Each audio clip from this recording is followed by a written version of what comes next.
Welcome everybody to the Give It Podcast, podcast for blurs, for nerds. If you have a fandom, you are most certainly welcome here. I'm your host, the Most Black Spartan. Of course, my co-host to my left and right, depending on your screen is flipped, Safari TV and Show I Got Joe. How you guys doing this evening? Chilling. Joe? I'm recovering from going to Golden Corral. You're recovering from... I mean, Golden Corral will give you itis. But with that being said, guys, we are, as you can see, a little bit older, so we do try to watch our language. Sometimes words do fly. At the same time, there may be things that might be shown of a graphic of a trailer or movie nature that might have a little bit of graphic violence that you're used to. So viewer discretion is advised. Aside from that, welcome. So how we're starting off with tonight, guys, usually we start upbeat, very positive. But we do have to, report on a somber note. A fellow podcaster, a guy who has basically educated a lot of people on comics. You probably know him as Comicstorian. Others may know him as Ben Potter. As of this week, unfortunately, he has no longer with us due to losing his life in a car accident. Again, he was 40 years old. Ben Potter, as you see right there, was a guy known on YouTube as Comicstorian. If you know who Comicstorian is, you're more than likely either been educated or use him as a resource because he is one of the very few guys out there. And guys, correct me if I'm wrong, arguably one of the most purest sources of comic lore that you can get out there. But yes, he is survived by his wife. And if you don't know his channel, guys, we do want to show love by actually showing his channel, which again is Comicstorian on YouTube. And we just want to show a little bit of what this man does. Sits in front of a camera and rants and raves about stupid stuff because it's what I'm known for. Not keeping my mouth shut. If you've stumbled across this channel from a weird part of the internet, my name is Benny. I am the Comicstorian. We run a channel in which we basically take comic books, turn them into audio dramas so that you know what's going on in the world of comics. We do this because following every single comic book that comes out is expensive and difficult to do. But I always recommend you go check out your local comic book store because, if you don't buy the comics, then this stuff doesn't exist anymore. And today I want to talk about reboots. In my recent super deep dive into Marvel and why it's made me come to appreciate DC's reboots. What are you talking about, Benny? The general consensus in the comic book community is that reboot bad. It is, but it's not. Let's talk about that.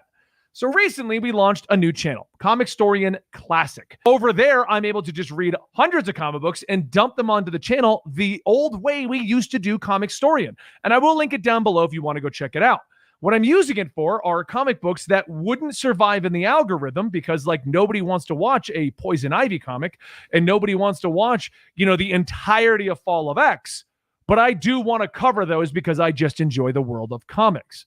But what it has made me realize with all of this reading of Marvel through all of Fall of X and all of Spider-Man and all of Venom is that I just want a reboot. You see, we recently also did a video known as The Entire History of the X-Men, in which I had to sit down and look up every core storyline that had happened to the X-Men since the 60s, which made me realize that all the knowledge that I'm gaining from reading all of Fall of X and Spider-Man and Wolverine and everything is still missing some key holes. When a brand new character is introduced in any of those books, you're like, oh, it must be a brand new character, only to discover they're from 50 years ago because the writer decided to do a deep cut. When Nick Spencer decided to do his Amazing Spider-Man run, the entire hype was based around the villain Kindred. Kindred's the super big bad villain. Kindred has history with Peter Parker. Kindred knows what's going on. Come to find out, the storyline involving Kindred is that I believe it was Harry, not Norman, a clone of Harry. It was a cut to the 90s during an entire storyline in which Norman Osborn had seemingly had two kids with Gwen Stacy. It's what it boils down to. A moment that is a meme within the comic book community because of how stupid it is. It's almost on the level of Quicksilver and Scarlet Witch had ancestral lovemaking in the Ultimate Universe originally, and then some idiots going on Reddit going, hey guys, do you think the new Ultimate Universe is going to do one of the most memed, problematic relationships ever in comics? No, I don't think they will. But the point I'm making is Kindred was not some new villain. Kindred was a deep dive into the history of comic books. We had a similar situation happen with the series known as Infinity Warps, where a new character, Requiem, was introduced only to be revealed to be Gamora. It wasn't too big of a deep dive or a deep cut, but it was still like no new characters. No, because Marvel's pulling from 60 years of comic book history. Now I gotta stop it there because number one, I can't only speak for myself. I know I can't speak for Joe or Tafari, but I could watch this man all day. Just because of the history that this man knows. And again, he puts it in a way to where it's not condescending. It's not, you should have known this. He actually does encourage you to go out and actually read these issues. And he's very passionate about it. It actually makes a lot of logical points. But Joe, correct me if I'm wrong on this, because as of right now, I haven't found anything as far as a GoFundMe. I think you said that his wife is going to be continuing the channel. Is that right? You muted, Joe. It's a possibility. She said she's continuing in some way, shape, or form. I can only imagine that absolutely Marvel and DC will continue in some way, shape, or form. Continue to support the channel. I don't know if it's going to be with Sal from Comic Pop, Hassan from Hussadare, and Dan, their Ninja Room editor and whatnot. Tough to say. This really, really does bum me out because Benny is one of the corner pillars of internet comic awareness, and he's gonna be so greatly missed. I've been listening to him since the weekly pool, which had Comics Explained, Cape Joel, Comic Pop, and him. I was a regular subscriber to Absolutely Marvel and DC and Comics Experiment. I watched the Twitch show like literally the day before he passed.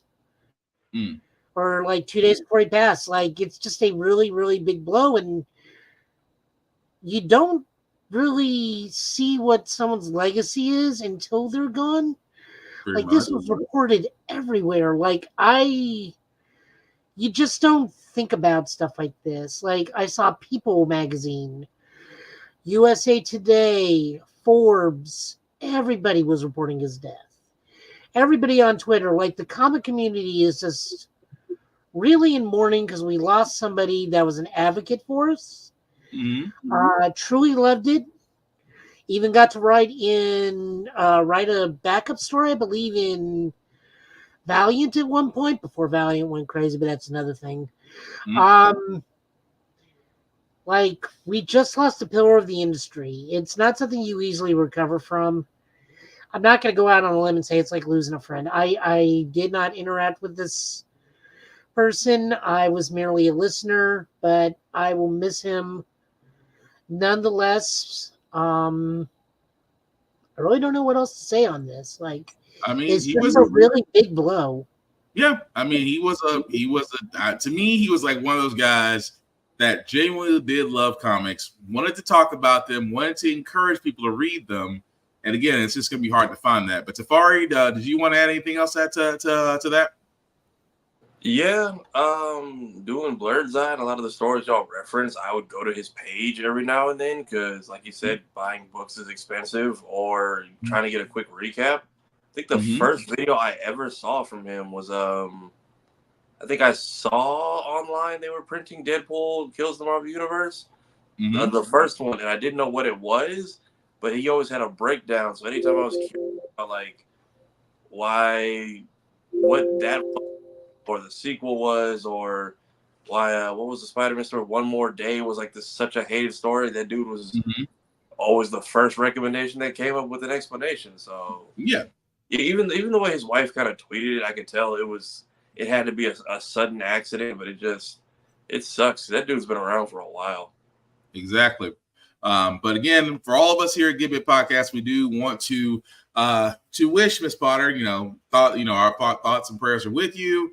And again, rest in peace to a guy who really did make it his life mission. And hopefully, whatever may become if others do decide to continue his work, may they be able to do definitely that. But we definitely want to give our flowers and our respect to a fellow podcaster and fellow. I'm sorry, go ahead.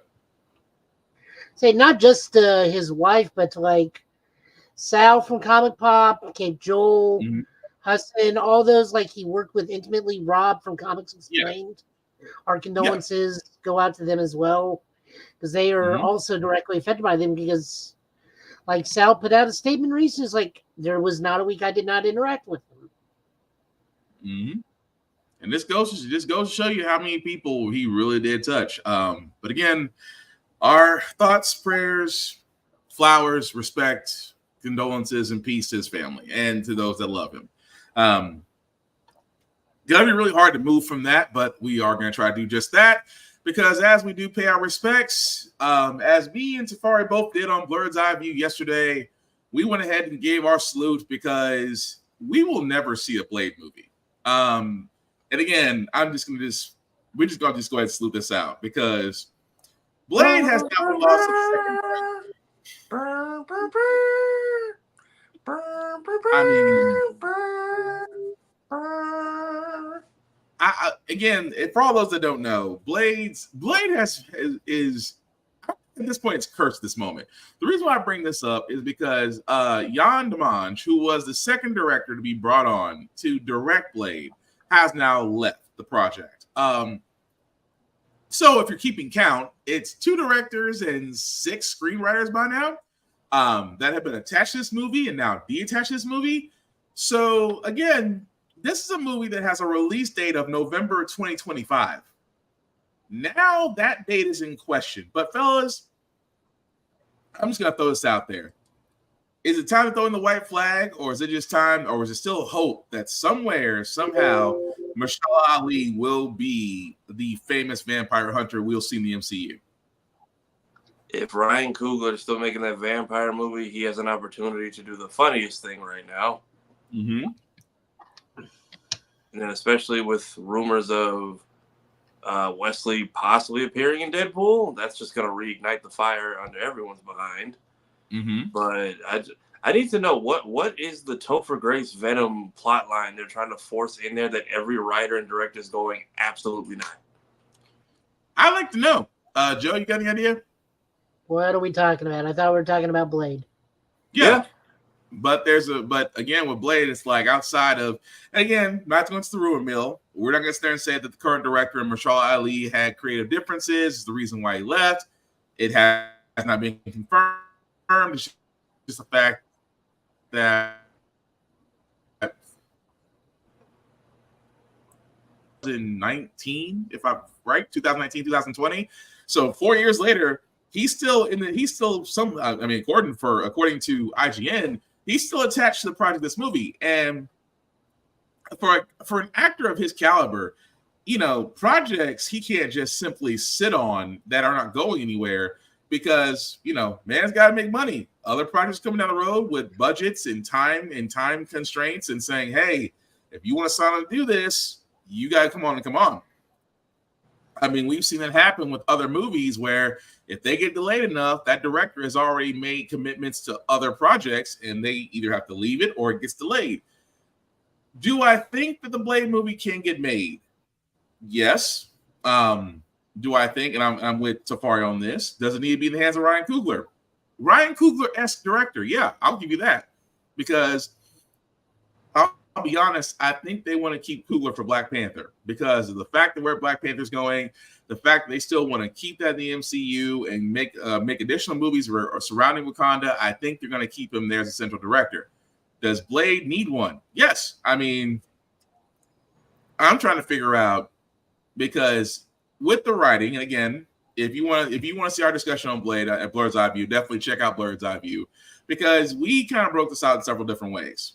We did sit there and say it's about the shareholders, because if the shareholders don't have a lot of money, if the shareholders don't have a lot of faith this movie's going to make a lot of money, then of course their influence is going to be there.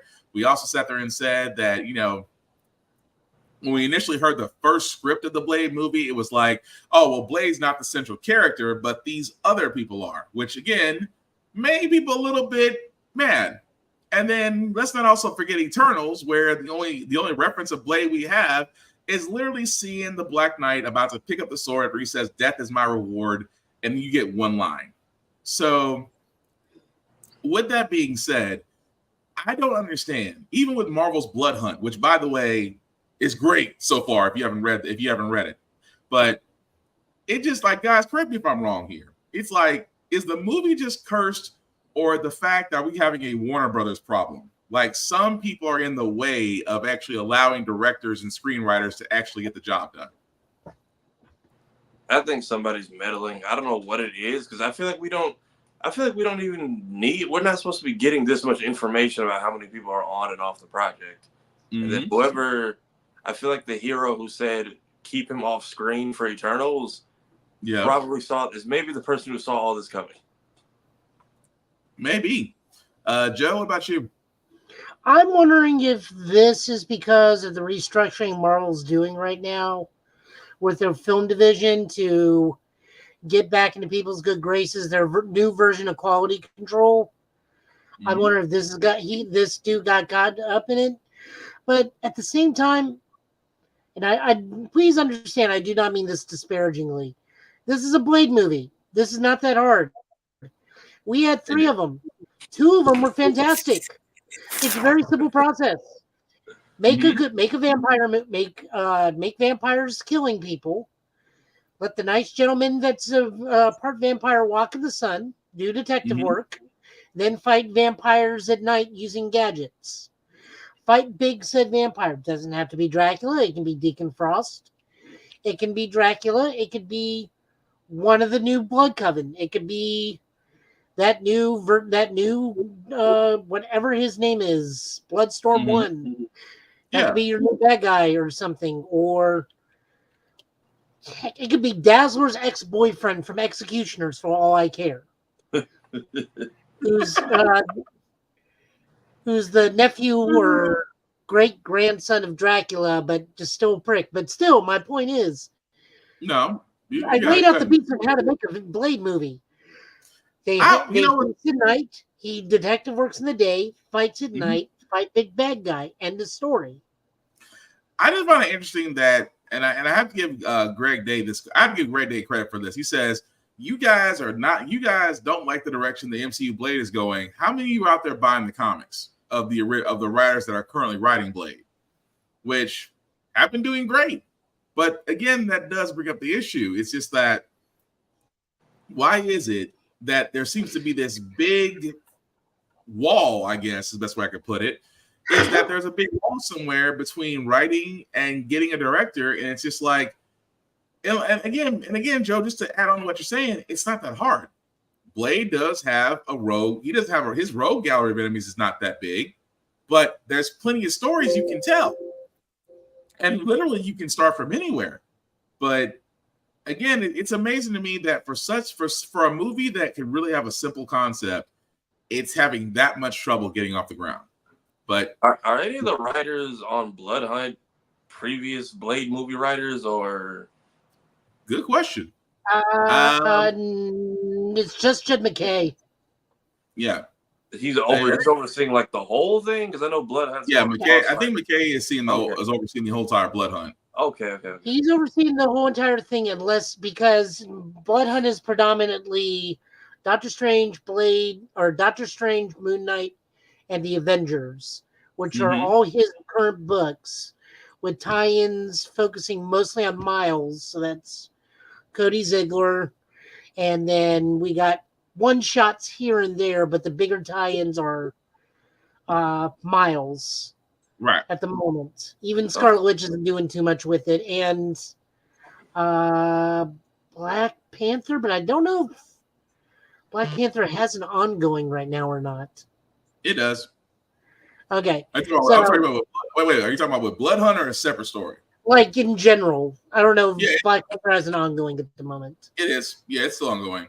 Okay. So it's tied into that. But I don't know. Like I said, I want to go ahead and salute it just because I don't think it'll ever get made, but I could be wrong. At this point, whatever story y'all were trying to tell, put it in the video game. Pretty much. You couldn't do any worse than Rocksteady. Anyway, sorry, that was terrible. Rest in peace.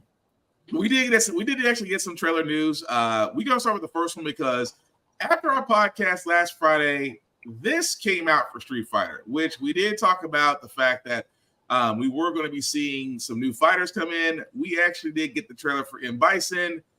I'll be honest with you, you kind of a badass if you just riding a horse with no hands. But here's the trailer.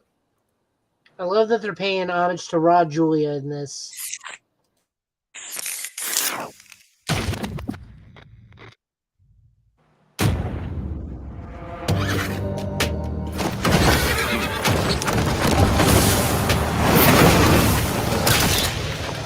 Do I resemble this man you call Bison? I shall take that name for myself. Interesting.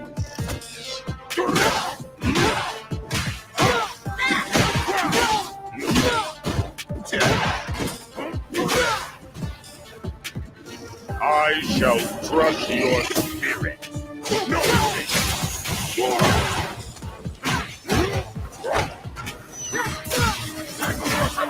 This is it.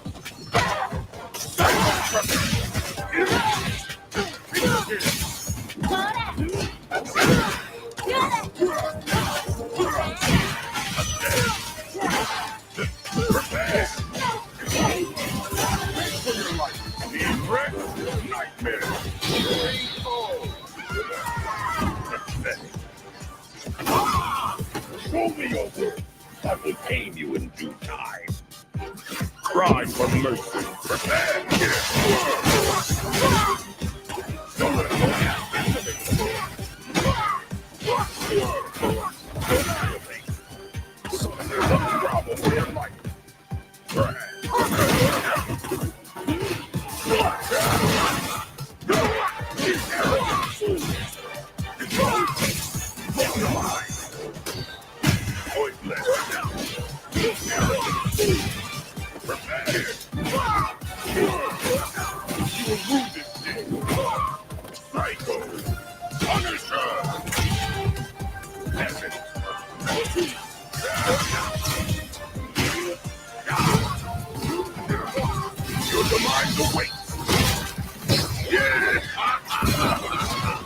Your time ends here. Satisfy my hunger.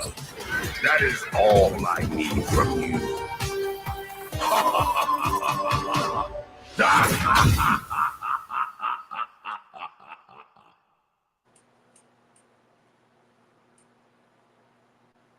So that was actually the trailer, guys, for the M. Bison that will be released this summer. Joe, I got a question though, because something he said I just now caught on to. Did he sit there and say that M. Bison is a name? The M. Bison's name I take for myself. So they have confirmed, lore-wise, that this is the reanimated body of Bison from Street Fighter V. So it's been like God knows how many years. Mm-hmm. So this is a Bison with amnesia and a horse. The horse is paying homage to either Fist North Star's Rao or Raw Julia. We are so wanting this to drop on a Tuesday. It's so badly. It needs to. Just for the meme joke. There's also a lot of controversy going on with him right now. Oh, Lord. This is going to be like sound very crass, and I apologize. It comes with the stomping knee to the neck on Guile. Okay. It's being called, and this is not a name that I will say. This is what's been. People are reaching for the Floyd murder. They're trying to relate it to the George Floyd murder. Yeah. Got it. Yeah. And to which I say this, and I don't know what you guys' opinions on this are. I would understand that if it was being done to the not quite Sean character. Mm-hmm. But this is being done to Guile. These are Japanese developers. They don't give a crap about our day-to-day lives. Pretty much. You guys are reaching if you're trying to like grasp at that point of being offended. And he's a dictator. Of course, he's going to lay his knee across any part of the body he wishes to any enemy he comes across. So, and I'm going to add on to that. That's reaching, because the reason why out of all that is, number one, it's a fighting game. At that point, you know, anything that's in a fighting game related to real life is a stretch in itself. M. Bison was step dancing on people's heads. He was scissor kicking. He was doing upside down lariats. Come on now. Oh, hey, lady, how's it going? So the whole idea of just it's a reach. I mean, it's a reach. I'll agree with that. It is a reach. Just because it's a fighting game, it's not.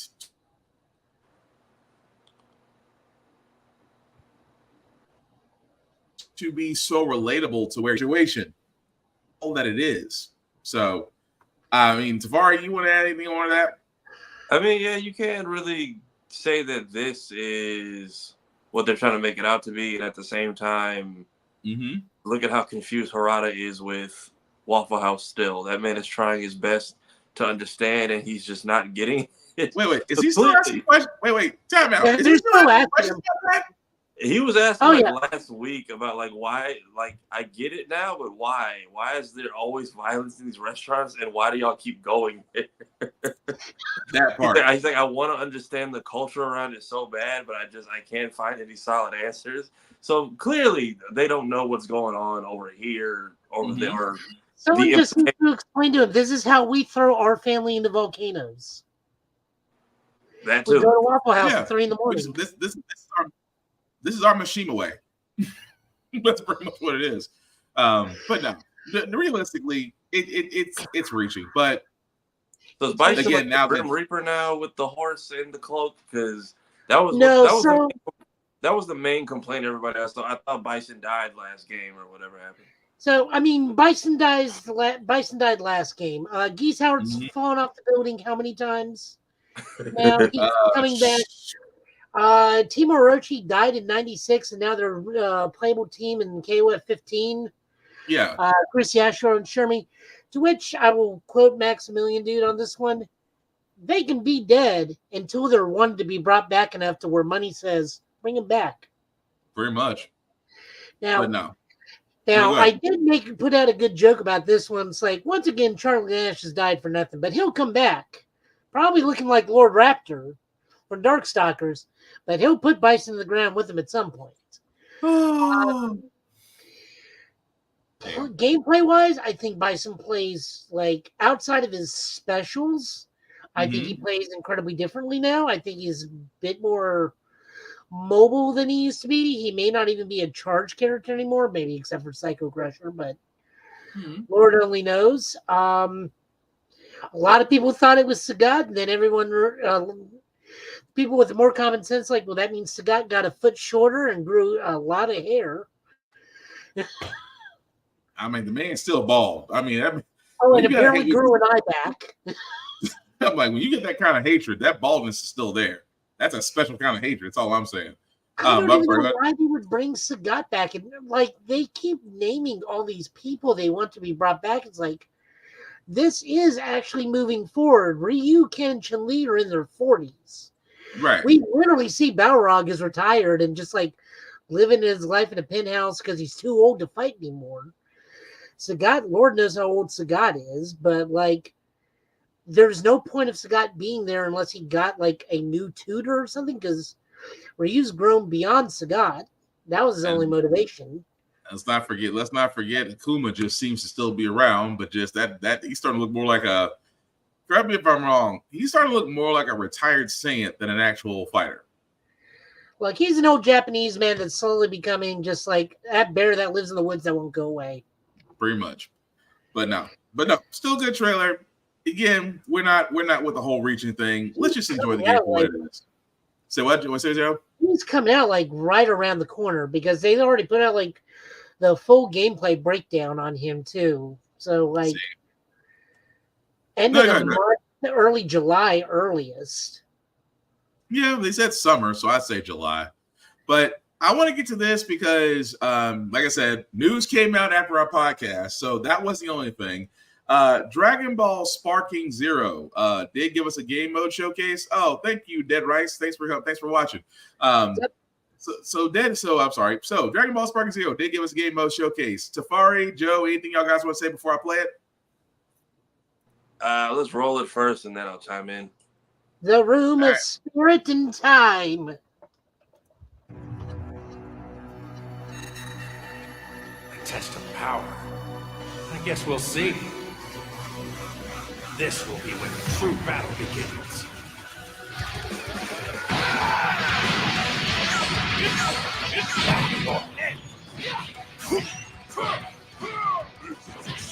True power! You'll do it to a million pieces, just like I did that earlier. You talking about Krillin? Don't you dare! Enough of the hell of it. You were only gonna ride. Are you ready? Well, the way you slice it, there's only one way to save Earth. Bye, my friends. No matter what it takes, I need to rescue Gohan. Goku, wait! What? Never, ever forgive you for this! Now you will suffer my wrath! You are a prison boy! I will show you the true form of autonomous focus. It's my turn to change everything. Let's do it! This is nothing. Don't think you can win. There's no way.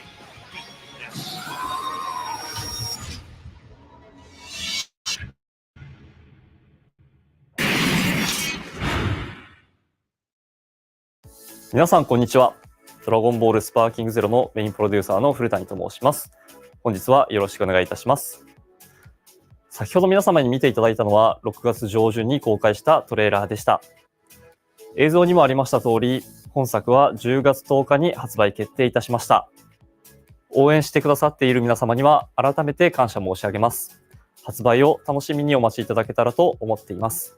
今回はトレーラーではお伝えしきれなかった2つのゲームモード、エピソードバトルとカスタムバトルの詳細を新規ゲーム映像を使用してお伝えいたします。まずはエピソードバトルです。このモードは悟空やベジータなど8人のキャラクターから選んだキャラクター目線で原作の物語に沿ったシチュエーションのバトルを楽しめる一人用のモードです。物語の流れやシチュエーションがわかる導入パートと実際にプレイするバトルパートを繰り返しながら進めていくものになっております。キャラクターごとにボリュームは様々ですが、最も長い悟空については、ドラゴンボール Z のラディッツとの戦いから始まり、ドラゴンボールスーパーの力の大会編の戦いまでのバトルステージが用意されています。原作で苦戦していた相手と歯応えのあるバトルが楽しめるようになっていたり、一部の物語パートは一人称視点で楽しめるなど、キャラクターとしての体感を味わえるモードになっています。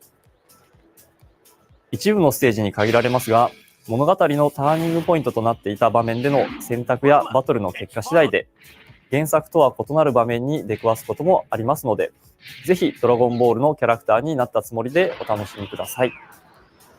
以上がエピソードバトルの説明となります。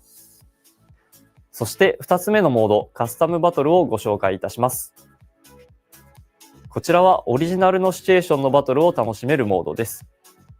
カスタムバトルモードの中にあるエクストラバトルでは、ゲームオリジナルの様々なシチュエーションのバトルをお楽しみいただけます。中には特殊な勝利条件のものや、途中でイベント演出が挟まるものなど、通常のバトルとは異なる戦いもお楽しみいただけます。また、エディットモードでは、プレイキャラクターやバトル前後のカットシーン、会話などをプレイヤーの皆様が自由に設定してオリジナルのバトルを作ることができます。そして作ったものはアップロードして世界中のプレイヤーの皆様と共有できますので、ぜひ皆様の思い描くシチュエーションのバトルを披露し合って楽しんでいただけたらと思っております。エクストラバトルを含め既存のバトルをカスタマイズして新たなバトルを作ることもできますので、ぜひいろいろなバトルを作って遊んでみてください。以上、エピソードバトル、カスタムバトル、2つのメインモードのご紹介でした。また、ゲームモードに加え、皆様から多くの声を頂戴しているオフラインバトルに関してもお話ができればと思います。本作はプレイヤーの皆様がどれだけドラゴンボールのキャラクターになりきった体験ができるかということにフォーカスして開発を進めてまいりました。気を高めるだけで風が巻き起こったり、天気が変わったり、バトルの余波で岩や建物が豪快に壊れたりなど、超パワーをより気持ちよく体感できるよう、最新のプラットフォームだからこそ実現できる様々な演出をリアルタイムに描くようにしています。それらの表現とかつてのような画面分割でのローカル対戦とを両立させるのは困難であったものの、皆様により良いゲーム体験を提供できるよう、本作ならではの形を模索し、オンラインでの対戦を前提とした一人用のゲームとして開発を進めてまいりました。ただ、少しでもより多くの方、多くのシチュエーションで遊んでいただきたいと思い、結果、精神と時の部屋限定で画面分割対戦を実装できることとなりました。もともと一人用前提で作ってきておりましたため、バトル開始前のキャラクター選択画面では2人同時に選択ができず、切り替えが必要といった不便な箇所が残ってしまいますが、身近な人とお楽しみいただけると嬉しいです。今回ご紹介させていただくゲーム内容は以上となりますが、本作の魅力がお伝えできていれば幸いです。また現在予約解禁しております。通常版だけではなく、発売より少し先に本編をプレイすることができるアーリーアクセスが入ったデジタルデラックスエディションやアルティメットエディションなど様々な販売形態を用意しておりますので、チェックしていただければ幸いです。予約特典はキャラクター6体の早期開放券に加え、プレイヤブルキャラクター1体が手に入るものになっておりますので、お見逃しなく。他にも本作に登場するキャラクターに焦点を当てたキャラクタートレーラーも公開しておりますので、ぜひご覧ください。引き続き発売に向けて全力を尽くしてまいりますので、今後ともぜひドラゴンボールスパーキングゼロをよろしくお願いいたします。ご視聴ありがとうございました。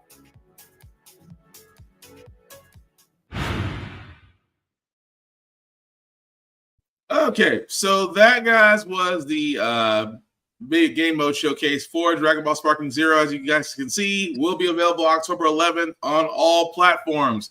What do you say, lady? Why I gotta be sub? I can't multitask. Well, I'm sorry, but we try our best. That was all they gave us. So, fellas, outside of the modes they did present, outside the creative match one, I'm just gonna be honest. They're looking for anime ideas on that. I feel like, even though they have like 3 whole arcs worth of stuff we haven't drawn.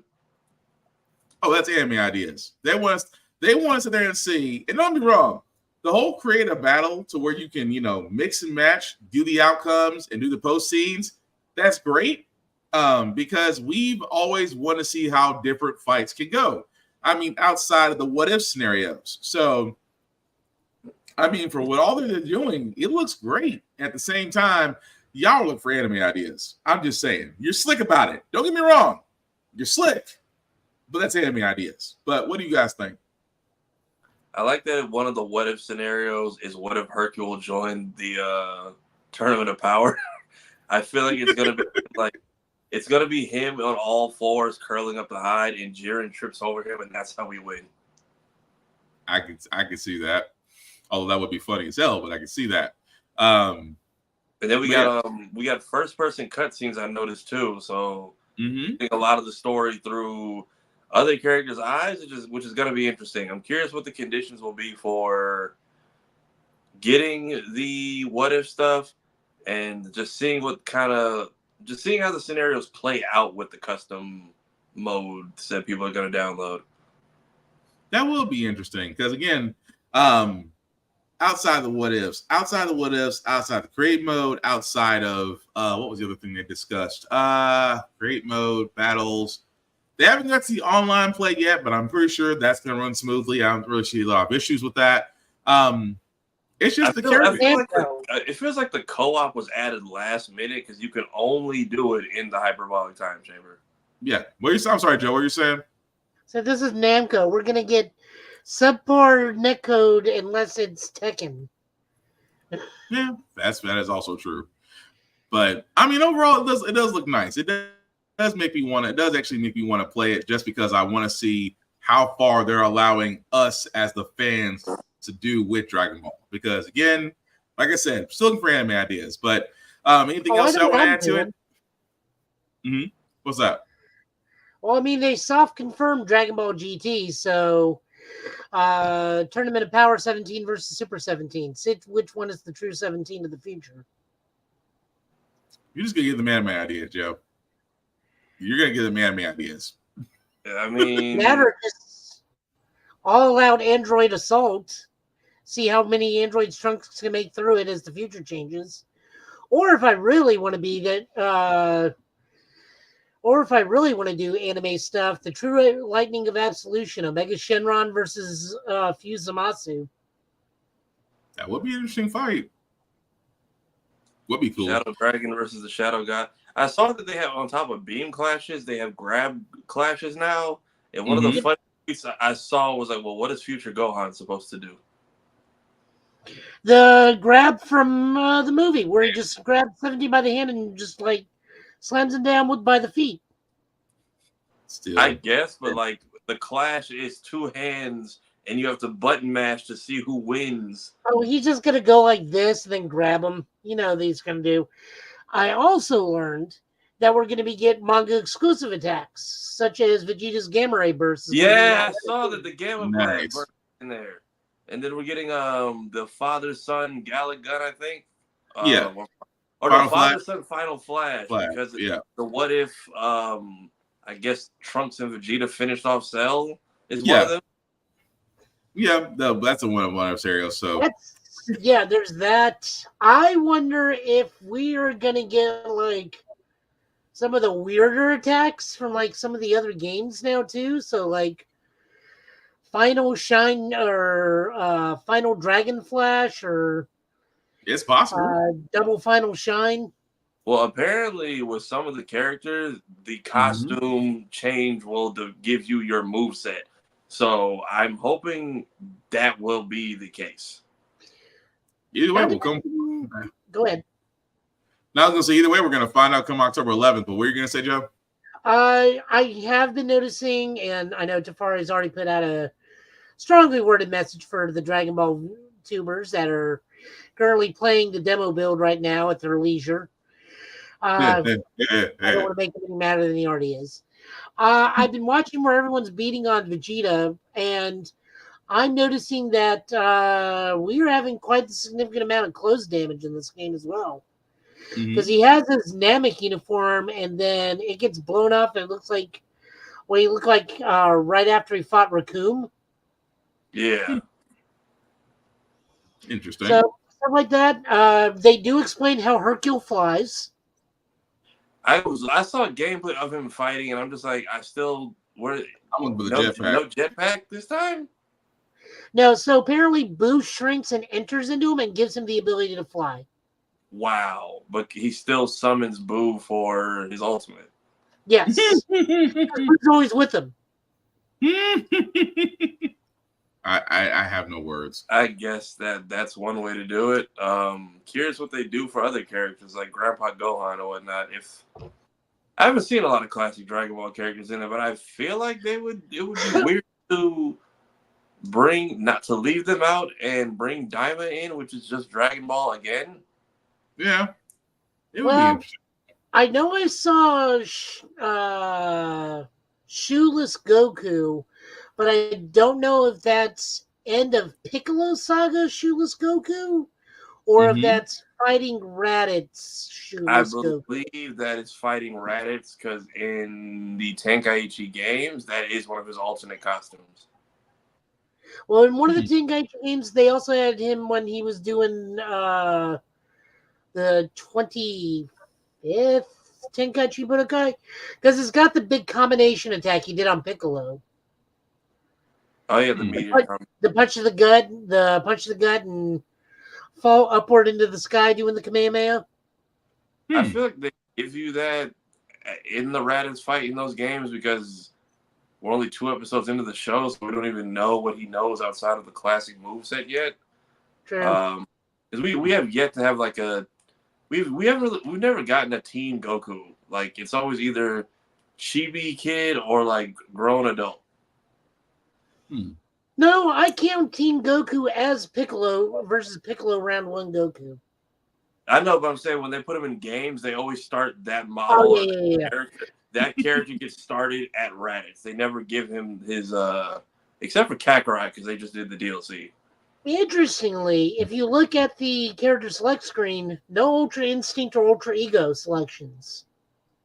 That's not yet. They're holding those off. I think they're Game Awards. Yeah. Yeah. Perfected, Instinct, and Ego. If anything, they got to do one of those arcs. It'll either be Granola the Survivor or Moro. I think we'll get a reveal, or Daima. I'm not sure, but they're like they're trying to solidify themselves everywhere to kind of distract from that. You're not getting a show because like if you want a party game, you got Breakers. If you want a fighting game, then you got Fighters. If you want an adventure game, then you got Kakarot. If you want like an arena fighter, then you got this. Yeah. So they are trying to expand, but we'll definitely see come October 11th because I got ideas. But we did want to go ahead and go into, again, this was following the week of Summer Game Fest. Microsoft and Ubisoft did have their showcases earlier, and we did have some picks. Microsoft did was probably the better showing out of all of them because Microsoft came out guns blazing. Ubisoft did have their Assassin's Creed Shadows, which they did show a little bit more of the extensive gameplay on that, but that's really all they showed. But we do got some picks for trailers. This one may actually get you back into Call of Duty. This was actually the trailer for Black Ops 6. Good evening. The Soviet Union is no more. Despite a potential for instability and chaos, these events clearly serve our national interest. Free from the specter of global conflict. Today we celebrate the mystery of American renewal. Something's going on. Something big. I'm a fire starter. Terrific fire starter. I figured if I stuck around hell long enough, I'd see the devil. How's he look? I'm a fire starter. Terrific fire starter. The agency is compromised. We're being hunted from the inside. You're the fire starter. Twisted fire starter. You don't have to trust me, Marshal. But it might be better if you do. Hey, it's something you should see. What the hell are we getting into? Don't trust anyone.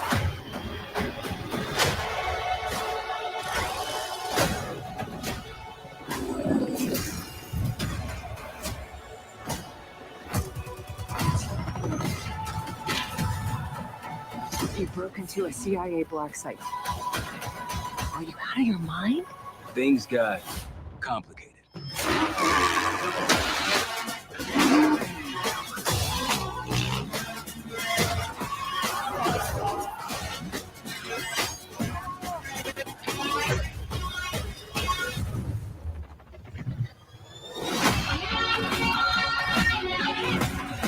May God continue to bless the United States of America.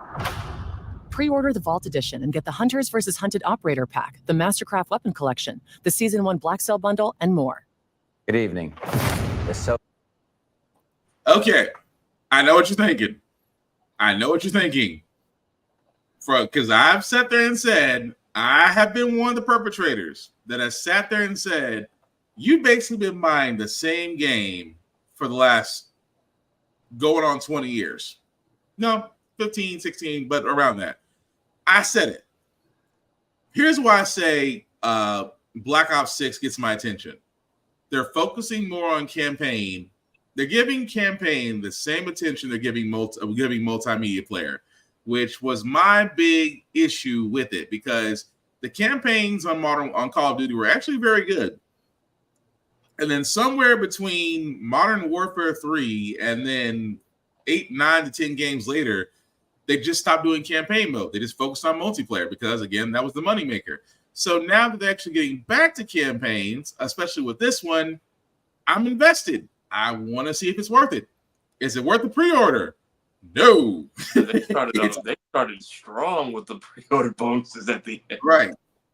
Don't get me wrong. I do want to play Black Ops 6. Is it worth the pre-order? Nope. But understand it is gonna be a storage space killer, because I think the latest report is that you will need at least 300 gigs of space for Black Ops 6. So it is definitely gonna be a memory killer. But any thoughts on that, guys? Has anybody looked into those like WD Black chips that go on the PS5? Because apparently I might need to invest in one soon. This 1 terabyte external might not do it for me. Yeah, the 2 terabyte MD2. Yeah, you should. I only see them at Walmart and never knew what they were for. And I just watched an unboxing recently, and I'm like a little nervous about opening up my brand new console. But the way these games are moving, I might need it. Look, it's very easy. It's almost, I'm not going to say it's foolproof. It's very easy to take it apart because it's literally just 2 screws. I mean, correct me if I'm wrong, Joe. Is it 2 screws or 3 screws? 2 screws. So, yeah, 2 screws to pop it off, and then you're basically looking at the slot. Okay. I mean, I have 45 games on my PlayStation 5 right now with the 2 terabyte in there. So, yeah. Because I got the external just moved over from the PS4, but seeing how big that game is going to be if I do pick it up, and between what Sparking will look like after all the updates come out. Mm-hmm. But yeah, that was just my thing, was the storage killer. Also, was Cold War technically Black Ops 5, or was Black Ops 5? Yes. Okay. Yes. Cold War is basically Black Ops 5. And then was that Woods or one of the OG guys in the wheelchair? Mm-hmm. Okay, so before the old man stories of Black Ops 2. And then did Black Ops 3 even have a story, or was it just online only? All multiplayer. So this is where I get annoyed. Cold War had a campaign. Black Ops had a campaign. I mean, Black Ops 6 has a campaign. So all you're doing is going from Cold War to Black Ops 6, which I'm not knocking it. At least you got a continuum of the story. But again, campaign mode. That's all I ask. Sometimes I don't want to play online and get beat by guys who use aimbot and all of the crap. Sometimes I just want to enjoy the story. I feel like Black Ops 1 and 2 had a good story. Mm-hmm. But it feels like they peaked in that era, because after MW2 and 3, it feels like they peaked with the Makarov story, and now we're recycling that again. It just goes to show you that they're running out of ideas. And then you went to Black Ops 1 and 2, which are great, and 3, which actually I think you had to have like an upgraded console to get what little campaign they did give you, and no one played it. Keyword little. Like God of War Valhalla was longer. That's saying a lot. But Joe, any thoughts on Black Ops 6? Is this the one that's going to have Gundam? No. That's Warzone. But that would be Warzone, but no. Could have been Advanced Warfare. Yeah. I think Advanced Warfare is the one that's going to have Gundam in it, if I'm right. I think. But again, that's not the only trailer that they did show that did interest us. This one we got to talk about, because Doom: The Dark Ages. I'm not mad about this, but at the same time, before I play, I'm gonna go ahead and play the trailer. But I got questions. I got one thing to say before. What's that? Rhaegar with a gun. Yeah, pretty much.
gonna lie, why not?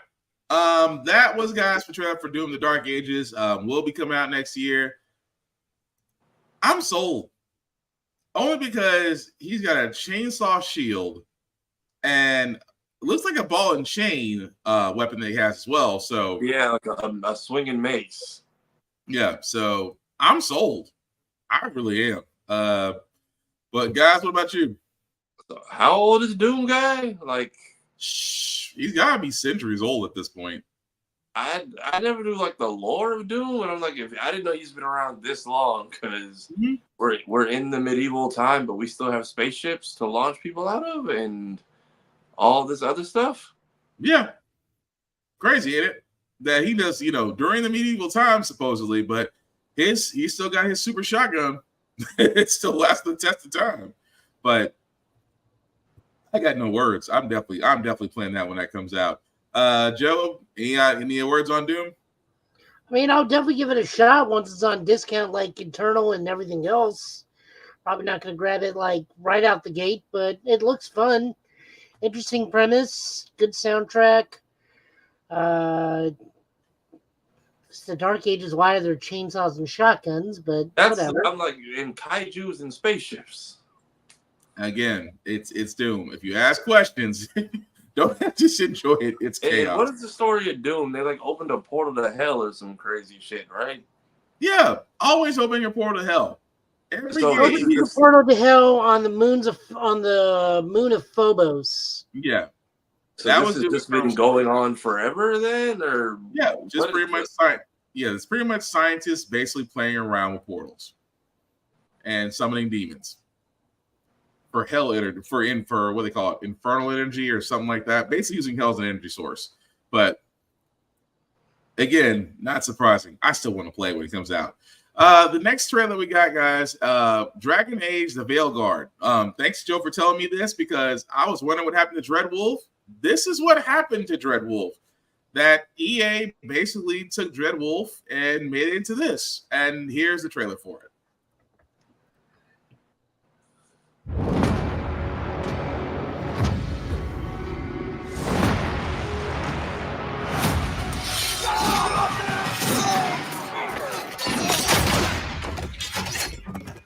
Not looking good, old friend. This'll take more than you and me. What are you thinking?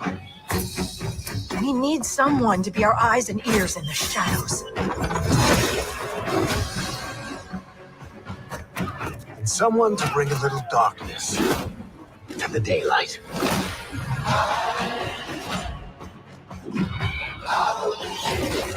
We're going into the Fade, aren't we? And digging up a lot of buried secrets.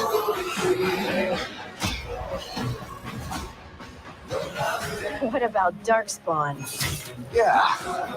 Someone who will stand between us and a pack of demons. You know there will be dragons. Right. We'll need someone with fire in their blood. One more thing. This crew needs a leader. Someone we can count on. Someone that the world can count on.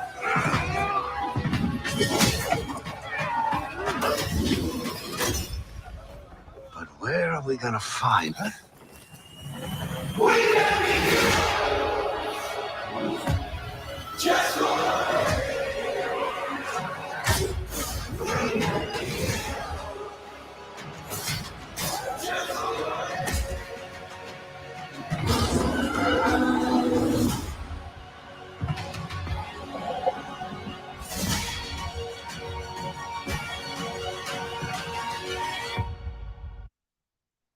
So that was basically the trailer for Dragon Age: The Veilguard.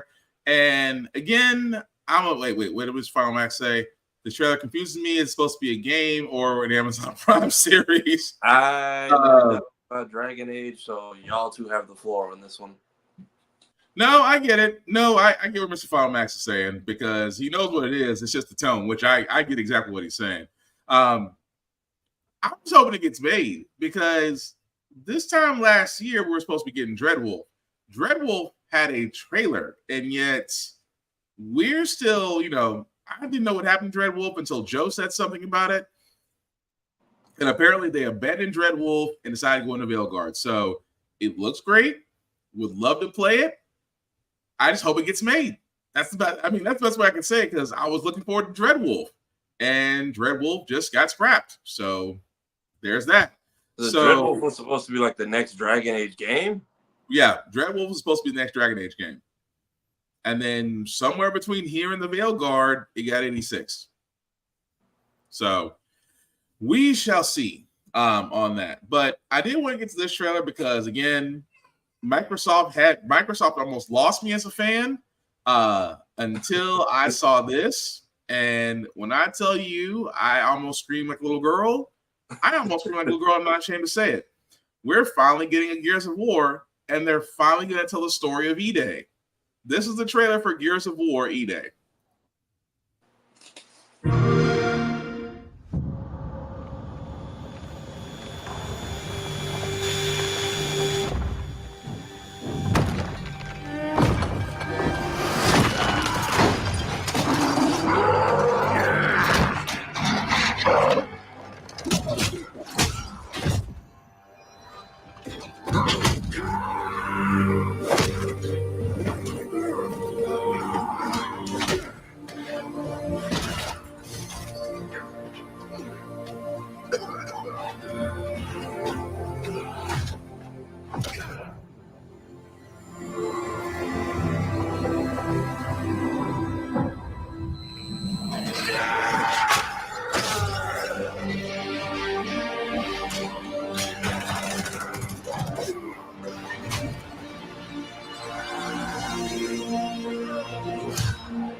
All I can sit there and say is when I saw this, I'm like, Microsoft, you have restored my faith. You have restored my faith in thinking that you did not give up on Gears of War. So, I'm sorry. Yeah, so where is Judgment at? Because I thought Judgment, I never played it. I thought that was the one that, I know it's before the first one, but is that post E-Day then? Yeah, it's post E-Day. So, to give an idea, so to give the timeline, so Gears of War Judgment happens before Gears of War. So it's right after E-Day, but it's before Gears of War because Baird and Cole are already out in the field. Marcus is in prison at this point. So that's where the whole thing of the Pendulum Wars, E-Day, that's going to tell that part of the story. So E-Day is basically after the Pendulum Wars. So the COG, the IDR, pretty much World War IV was going on. They had signed the peace accords to where everything was fine. And then you had the emergence of the Locust. That's what E-Day is about. And it tells that story of a younger Marcus Phoenix, a younger Dom, and just going from there as far as what led to initially Gears of War 1. So that's what this story is going to tell, which I am freaking looking forward to it. Now, don't get me wrong. Does this mean that we're not going to get a Gear 6? I think we are going to get a Gear 6. that story involving the Locust Queen and her granddaughter, and of course, if you play Gears 5, there's that weird who do you save sequence at the end. Do you save JD or do you save his best friend? Does it carry on? That whole thing's gonna be a whole nother mess in itself. But with E-Day is like a clean slate. You can tell the original story of post-Pendulum Wars and Marcus's first outing, basically fighting the Locust. So I'm hyped. I can't say anything else beyond that. But anything you guys want to add to it? I haven't played a Gears in a minute, but if this one's going to be a prequel, this might be one I jump back. I need to finish 3, but I might jump back in here. Joe, I don't know if you play Gears at all or if this is your forte. Oh, no, I used to play it back, way back when Xbox 360s worked on a constant basis and didn't die almost immediately. I mean, I enjoyed it. I think it's brave of them to do a prequel, but, I mean, really, people just want Marcus and Dom more than anything, which is why I think the last Gears of War prequel did not do well, because who really does want to play as Baird?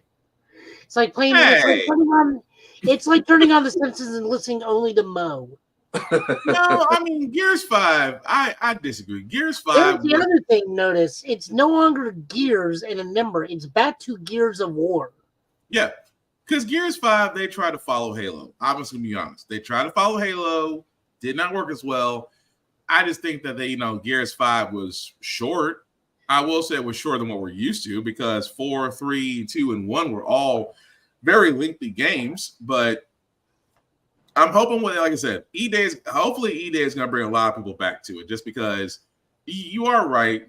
Marcus and Dom are the more popular characters. I like the full squad, honestly, but the full squad's fine. It's like I said, it's a Simpsons thing. You have your Homer, Carl, Lenny, and Mo. But you don't want to play a game with just Mo.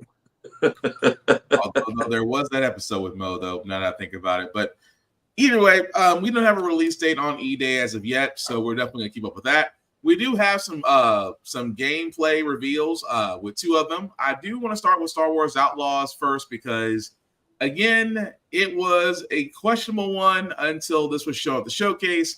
And, guys, I want to know your opinions on this after we play the trailer. If it wants to work with us. There we go.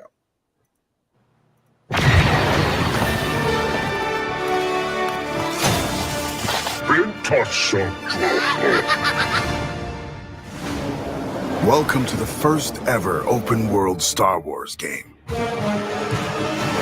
Set in the dangerous golden age of the underworld. Let's raise the stakes, shall we? Okay. You play as Kay Vess, a scoundrel looking to start a new life. Kay gets pulled into a plan that will change everything. I believe if you follow the plan, no one gets hurt. Fortunately, she won't do it alone. From childhood, Kay and Nix have been inseparable partners, You're welcome. helping each other every step of the way. All right, distract him, Nix. Using their criminal skills and tools.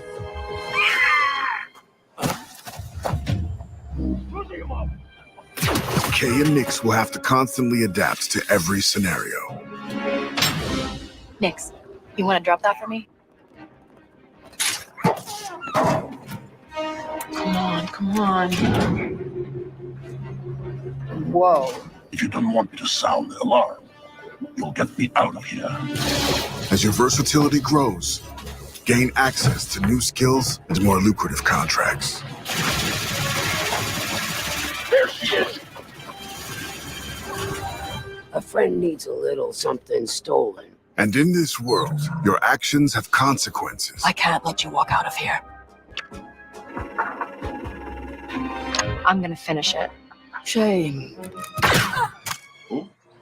And reputation is everything. Where is he? The bigger the risk, the bigger the reward, and more attention you'll receive from some of the most notorious syndicates of the galaxy. And how did you think it was going to end? Tell the governor the payments will not increase. It's up to you where your loyalties lie. Hey, Nick! Being wanted by the Empire brings a new set of challenges. This is getting bad. Hold tight! So as your exploits grow, beware of who you cross. Hang on! Scattered across the stars are unique locations, rich biomes, environments, and adventures to discover. Traverse the lush jungle world of Akiva, the ancient city of Kijimi, the dangerous savannah moon of Tashara, or roam the lawless planet of Tatooine. When it's time to move, pilot K's Trailblazer to transition from planet to planet. MD, fire up the hyperdrive. Ready to jump. Once you land, you can explore all these worlds on K's S-57 Cardinal speeder.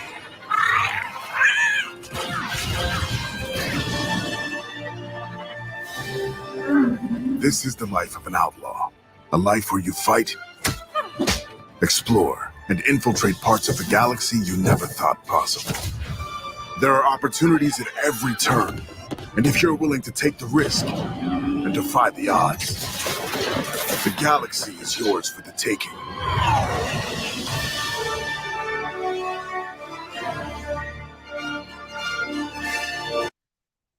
You know what? I dig it. So I like it, but I still feel like how people receive this, or if they pre-order it at all, completely dependent on Ubisoft's reputation, which is still definitely 50-50. Yeah. And sometimes I am 50-50. But yes, you do see the pre-order, guys. It's available August 30th. You do see that they get if you pre-order, you get 3 days early access. You get the Kessler bonus pack. To be honest, I did like the gameplay. I did like it. What did Kira say? Arkham City world with Telltale consequences set in Star Wars. Sign me up. Yeah, really as long is. as it doesn't crash and take 1,000 assets to load every time we go into an area. That's my biggest concern. Yeah, we don't need another Cyberpunk 2077 to happen. But I mean, all in all, I do like the fact that it is based on reputation. It is giving you gameplay. It is giving you choices. Those choices do affect your world as you see fit. I mean, it's exactly what you want in a Star Wars game. I'm sold. But Joe, you saw Star Wars. You saw a little bit of Star Wars Outlaws. What did you think of the gameplay trailer? Kind of reminds me of this weird hodgepodge of a game that I got to play called Rebel Galaxy, mixed with Arkham and Uncharted. Yeah, I got the that. First time we literally get to jump planet to planet, literally get on a ship, leave a planet, go to another planet. Yeah, which does look very interesting, but wasn't the Old Republic online an open world game though? Knights of the Old Republic? Not Knights. There's a online game I think is still going. The Old Republic and MMO. Not to the degree that this one is. You would load into an instance to travel or to leave the planet. You would load into an event, or it would be directing you there. It wasn't like True Open World. It's like Monster Hunter, where it's really big zones. Okay. Yeah. But it does look interesting. So like I said, I'm with Kira. I wouldn't pre-order it, but I still want to give it a shot. But another thing I forgot to bring up was that there was another reveal that did happen on Microsoft, which I'm very surprised about, that has controversy as well, because we asked for Perfect Dark and we got one. But is it perfect enough? Your target is in possession of a radioactive device. Stop Carrington's attack at all costs. Good luck, Agent. I always knew I had an instinct. I could see the world differently. I thought it would be like any other mission. I was wrong. Welcome to Garden City, where it's a pleasant 23 degrees all day, every day. How far to his last known location? Local forces are also tracking his whereabouts. You need to find him before they do. I'll have to improvise. Generating voice print. ارسل واحدا آخر. اختبر البوابة بحذر.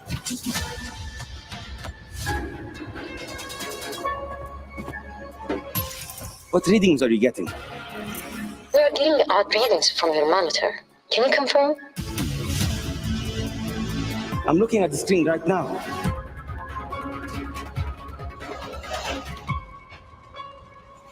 Our intel places Carrington on the second floor. And the life we think we know turns out to be a lie. There's only one way forward. Find the truth.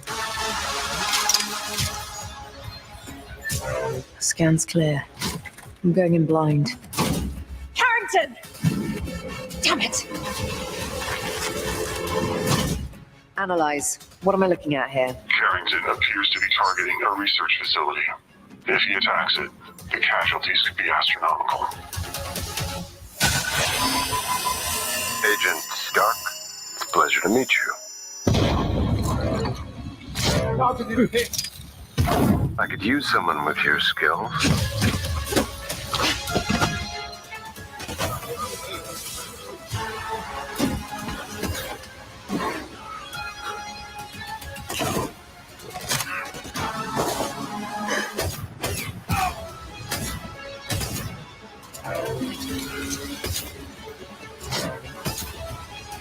I had to lose everything before I could see.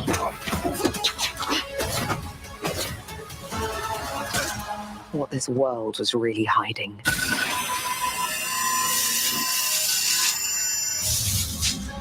I hope you're ready, Agent Dark. Are you all seeing this? Once you open this door, there's no going back.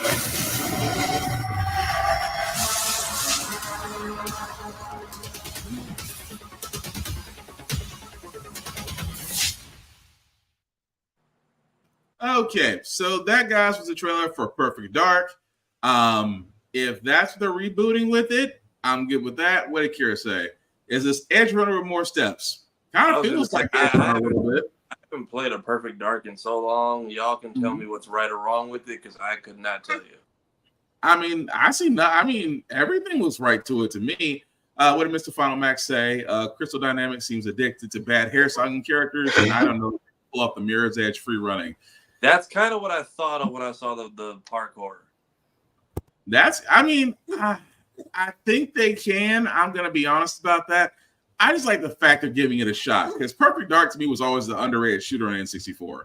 So now they're actually going to be allowed to do that. I'm assuming on Xbox. I'm all for it. But Joe, any thoughts on that? I mean, I remember playing this on Xbox. The only thing I just don't see is, like, where's Elvis, the gray alien? But that's really about it.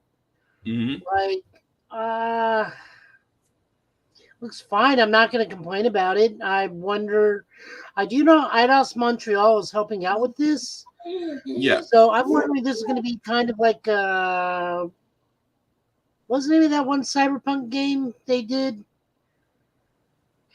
Not Deus Cyberpunk Ex? 2077. Deus Ex. Deus Ex. Oh, This Deus Ex. looks a little bit like Deus Ex. Yeah. Where it does kind of Perfect Dark, but other than that, I don't have a problem with it. Yeah, I'm looking forward to it, but unfortunately, and yeah, Mr. Fomax is the same thing I said.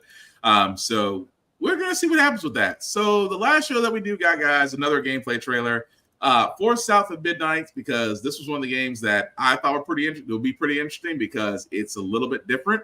Yeah, initially it was by Rare, Vaughn. Perfect Dark was done by Rare, but now it's being done by Crystal Dynamics. But anyway, the last show that we do got, guys, from the Xbox reveal, because again, Ubisoft only covered Assassin's Creed Shadows. We've already sat there and said that we're interested in playing that game anyway. But here's the gameplay trailer for South of Midnight. If you ever wanted to play The Princess and the Frog, but just do it in a Sam Raimi type of way, you'll probably like this game. Do you think there's a chance my mom's still alive? If your mom's anything like you have, she'll keep fighting till we find her. I hope so. It's just hard to believe this is all really happening. You mean to tell me your mama never told you stories about critters and weavers?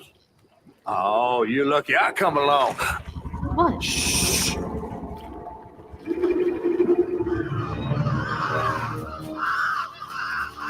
Oh, that's two-toed Tom. Big gator. I gotta drop you off fast. After I got you out of that tree, you said you helped me find my mom. I ain't at the disposition to be gator snacks. Well, me neither. We're gonna go on. We gotta get rid of him. I'm all ears. There's a church up a ways with a big bell. Go on and ring it. You want to make him come running? Tom can't abide the sound of bells. Some church folks once tried to dynamite him, and he didn't take that too kind. If you ring that bell, he might skedaddle. You better not skedaddle. Go on now, scoot. I'll pick you up yonder after to go find your mom. Trifling man's mudcat. Hey, I heard that. Gotta move quickly now.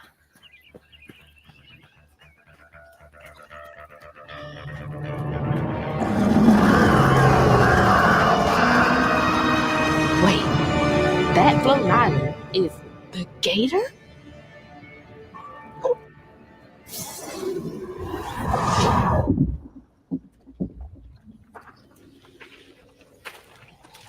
Oh, hell no.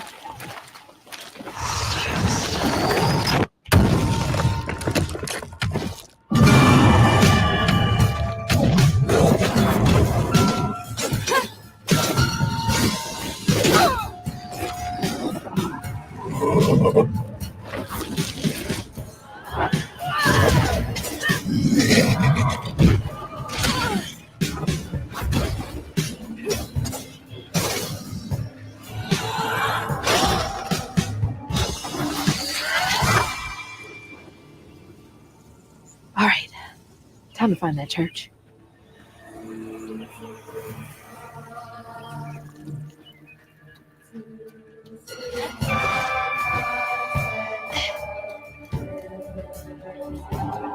There it is.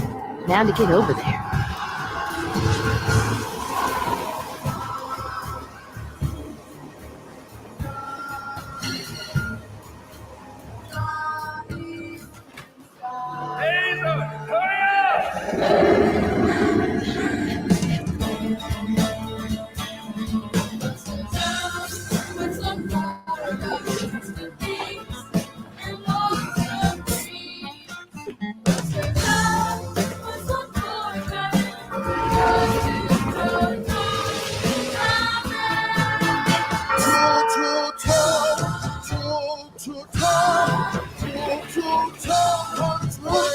What the hell?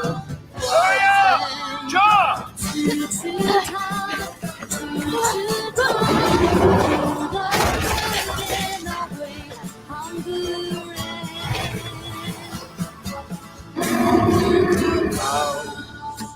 A boat and a church are just meals for Tom.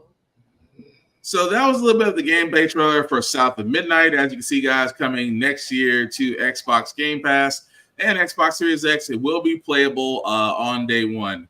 What did Ms. Final Max say? The catfish escaped from the reservoir. Volunteers be into it. Shut up and take my money. And where is her auntie? I'm going to be honest with you guys. I've been hooked on this ever since I saw it about a year ago. So I'm definitely down for it. But what do you guys think? It was definitely starting to sound a little Song of the South-ish there at first, but it got a little better towards the end.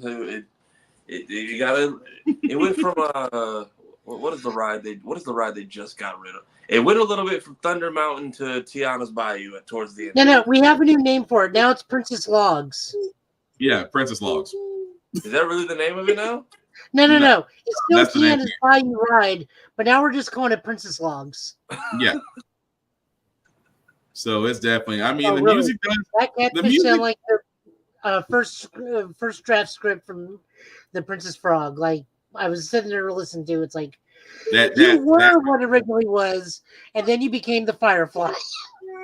No, that right there. Beyond Good and Evil to Bayou. That's it. It's kind of like Meet the Haitians and Mafia 3, and some of them are very heavy into the like voodoo stuff, and it feels like this is a Lincoln Clay fever dream. Also, I can't tell if it's just the frames aren't done, but the animation style. So that's my one issue on this is some of the characters move at that Spider-Verse frame rate. Yeah, but some of it doesn't. It looks like a mix one of the things where it needs to be like all or nothing. It looks like a mix between Coraline and like Arcane.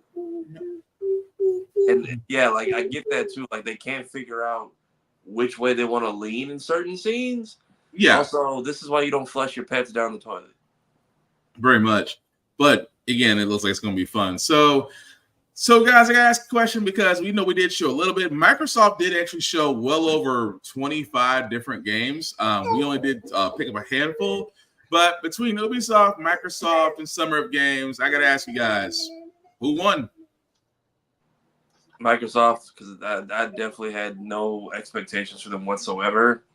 But they came back with some wins, some heavy hitters this time. Usually we're just used to looking forward to new controllers and new console specs, which they did give us some. I don't know if anybody's gonna pick those up. Is the new Xbox Series whatever is supposed to be like beefier or stronger, fast? What is until 2027, I think. Yeah, pretty much. The ones that they showed aren't until 2027? Pretty much. Why even? Pretty much. Because they want to sit there and say, because they're trying to sit there and get their names out there for the next consoles, because we're still waiting for Nintendo in their fiscal quarter to announce the next Switch. So that's why. I'm the same way. Microsoft won. Summer of Games Fest, I understand it. You know, it was mocked with COVID. It was mocked with studios being purchased. It was just, I mean, it was for it was, but Microsoft just came with the hits. So are people gonna abandon Helldivers for Starship Troopers or no? That game, the one thing I will say about this, and we talked about this on Blurred's Eye View, about independent studios, because a lot of studios are being purchased by the big three, and we just talked about Rocksteady being closed down and Arcane being closed down.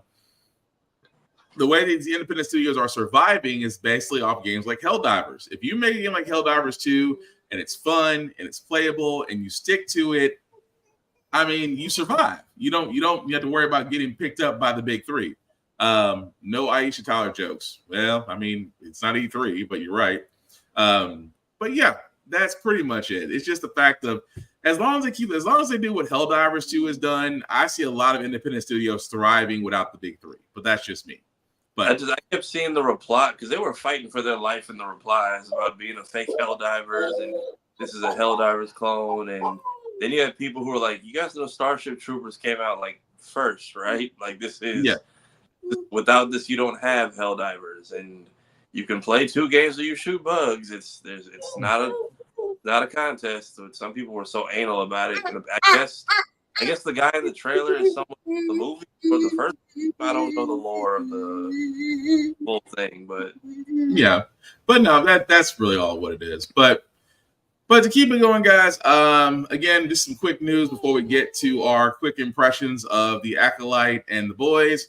If you have a PlayStation, like I do, because I got a PS5 for Father's Day, so I'm not complaining. I just can't wait to hook the thing up and really be able to join Joe on Monster Hunter and go from there. But anyway, PlayStation Plus games, they're out for June. Really want to cover this very quickly,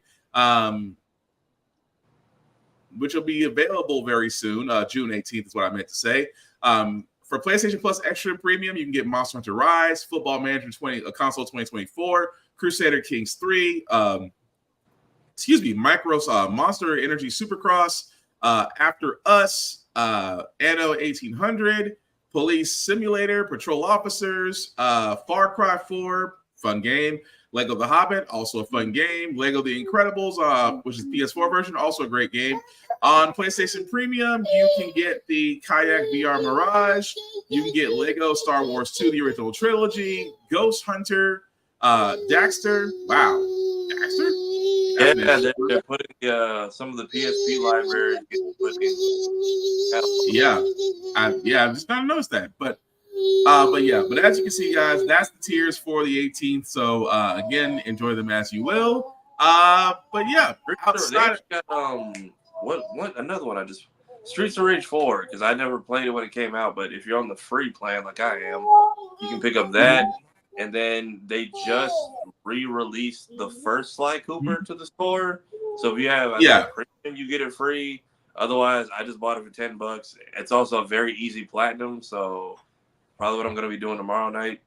But I'm also realizing games with gold is now a luxury item. I didn't realize that like officially died a year ago. Because so now every time people were like, you should get the game, it's like it'll come back again. It's like now that's just no longer. Now you get a rental. You get a Blockbuster rental for like $15 a month, and that's it.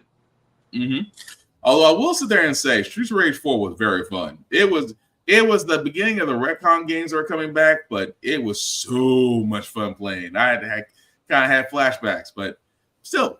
Again, guys, those are the PlayStation exclusives that are coming out very soon, 4 days from now, so definitely enjoy. Also,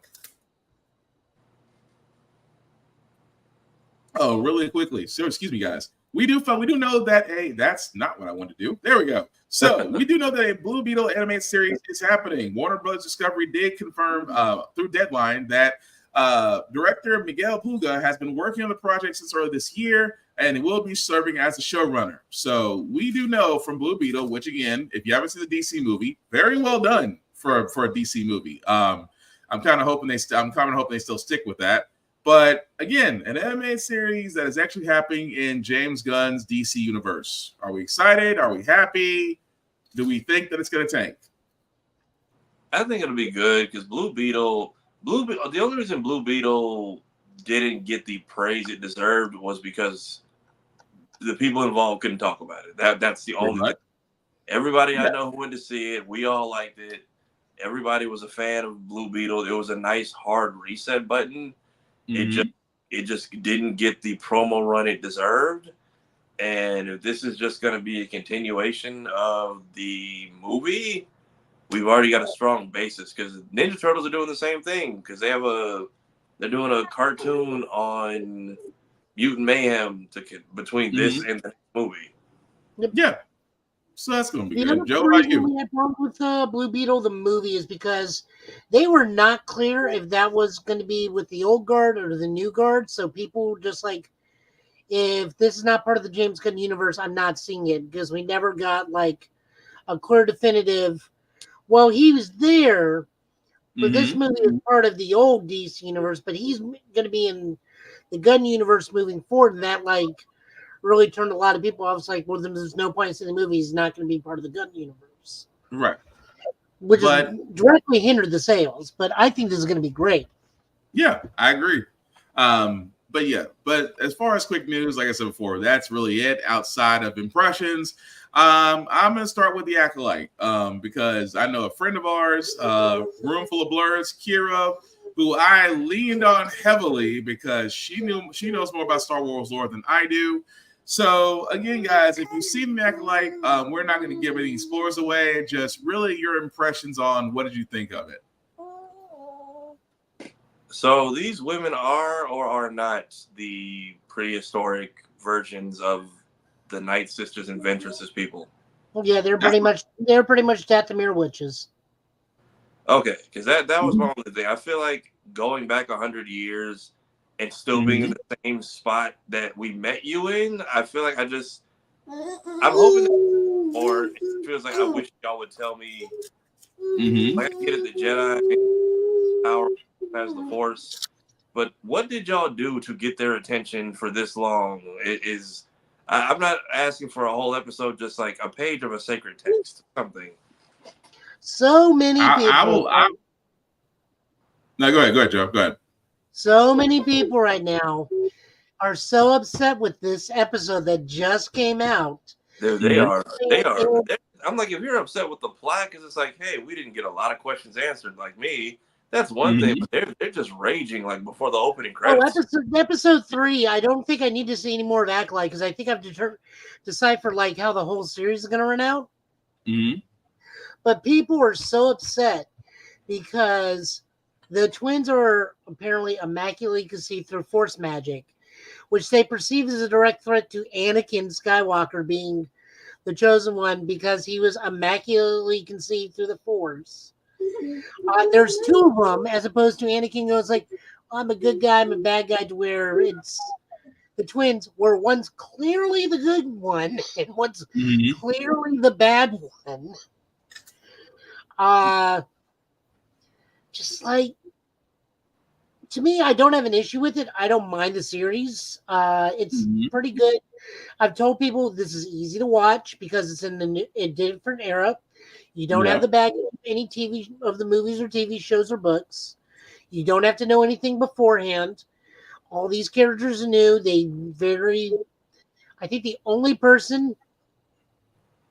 Okay. Not all Night Sisters. Not all Night Sisters are witches, but all witches are Night Sisters. It's weird.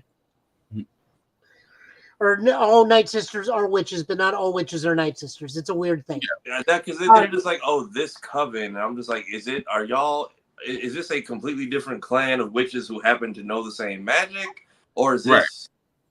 The moment May force choked the hummingbird, and then the Tarkatan woman comes in, it's like, this is a Sith village. That's why the Jedi did what they supposedly did, which then gets later on revealed in that episode. I'm not going to spoil the episode. Shout out to Hellspawn Cosplay, because his takes on the Jedi and the Acolyte are funny as hell. But I'm sorry, go ahead, Joe. I know exactly what went down. I know exactly who this maze master is by this point. Unless they swing left hard, I know what the plot. I know the remainder of the plot of this is. Gotcha. I'm like I said, this is new territory for me because my knowledge on Star Wars, unfortunately, is not that extensive. Which is why this is good for you.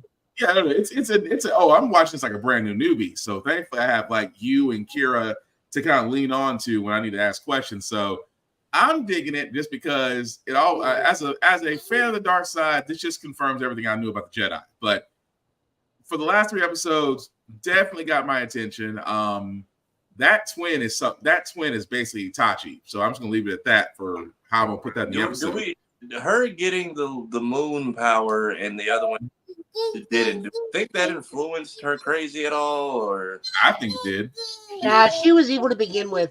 You just don't choke a hummingbird for no reason. Yeah, it is true.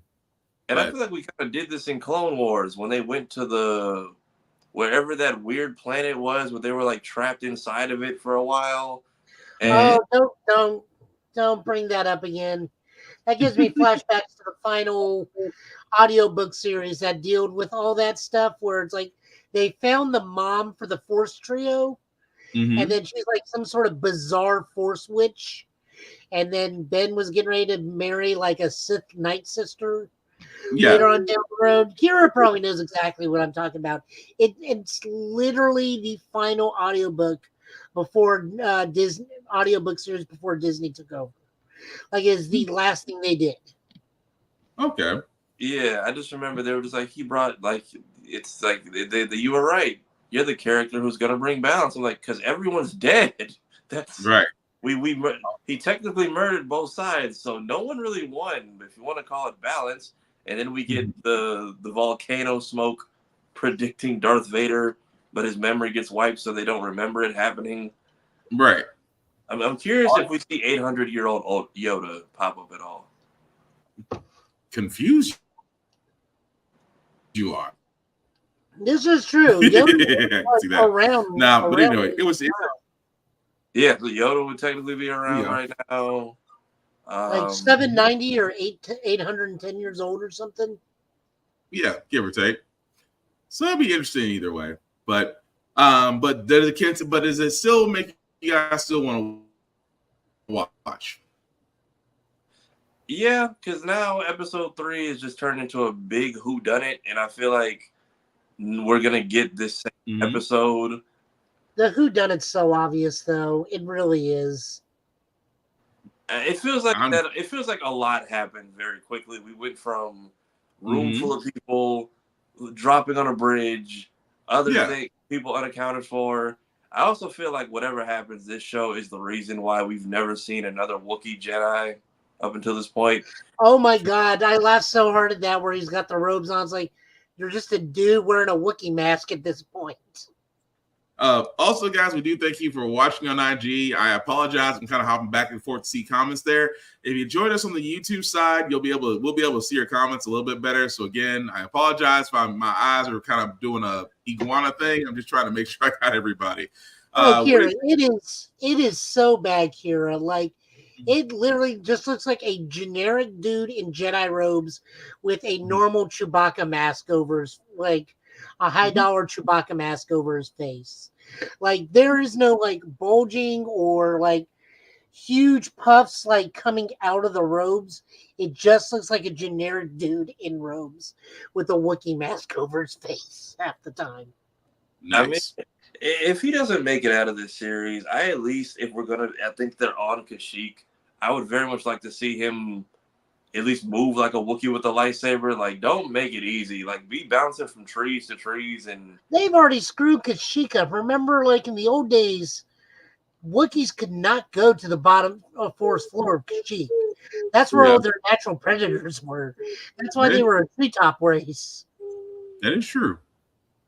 But I mean, is that throughout history or is that recent Clone That was Wars? up until Disney took them over. Like, it was a big thing in the Young Jedi Knight things where Chewie's nephew, like, had to go down to the forest to prove he's an adult.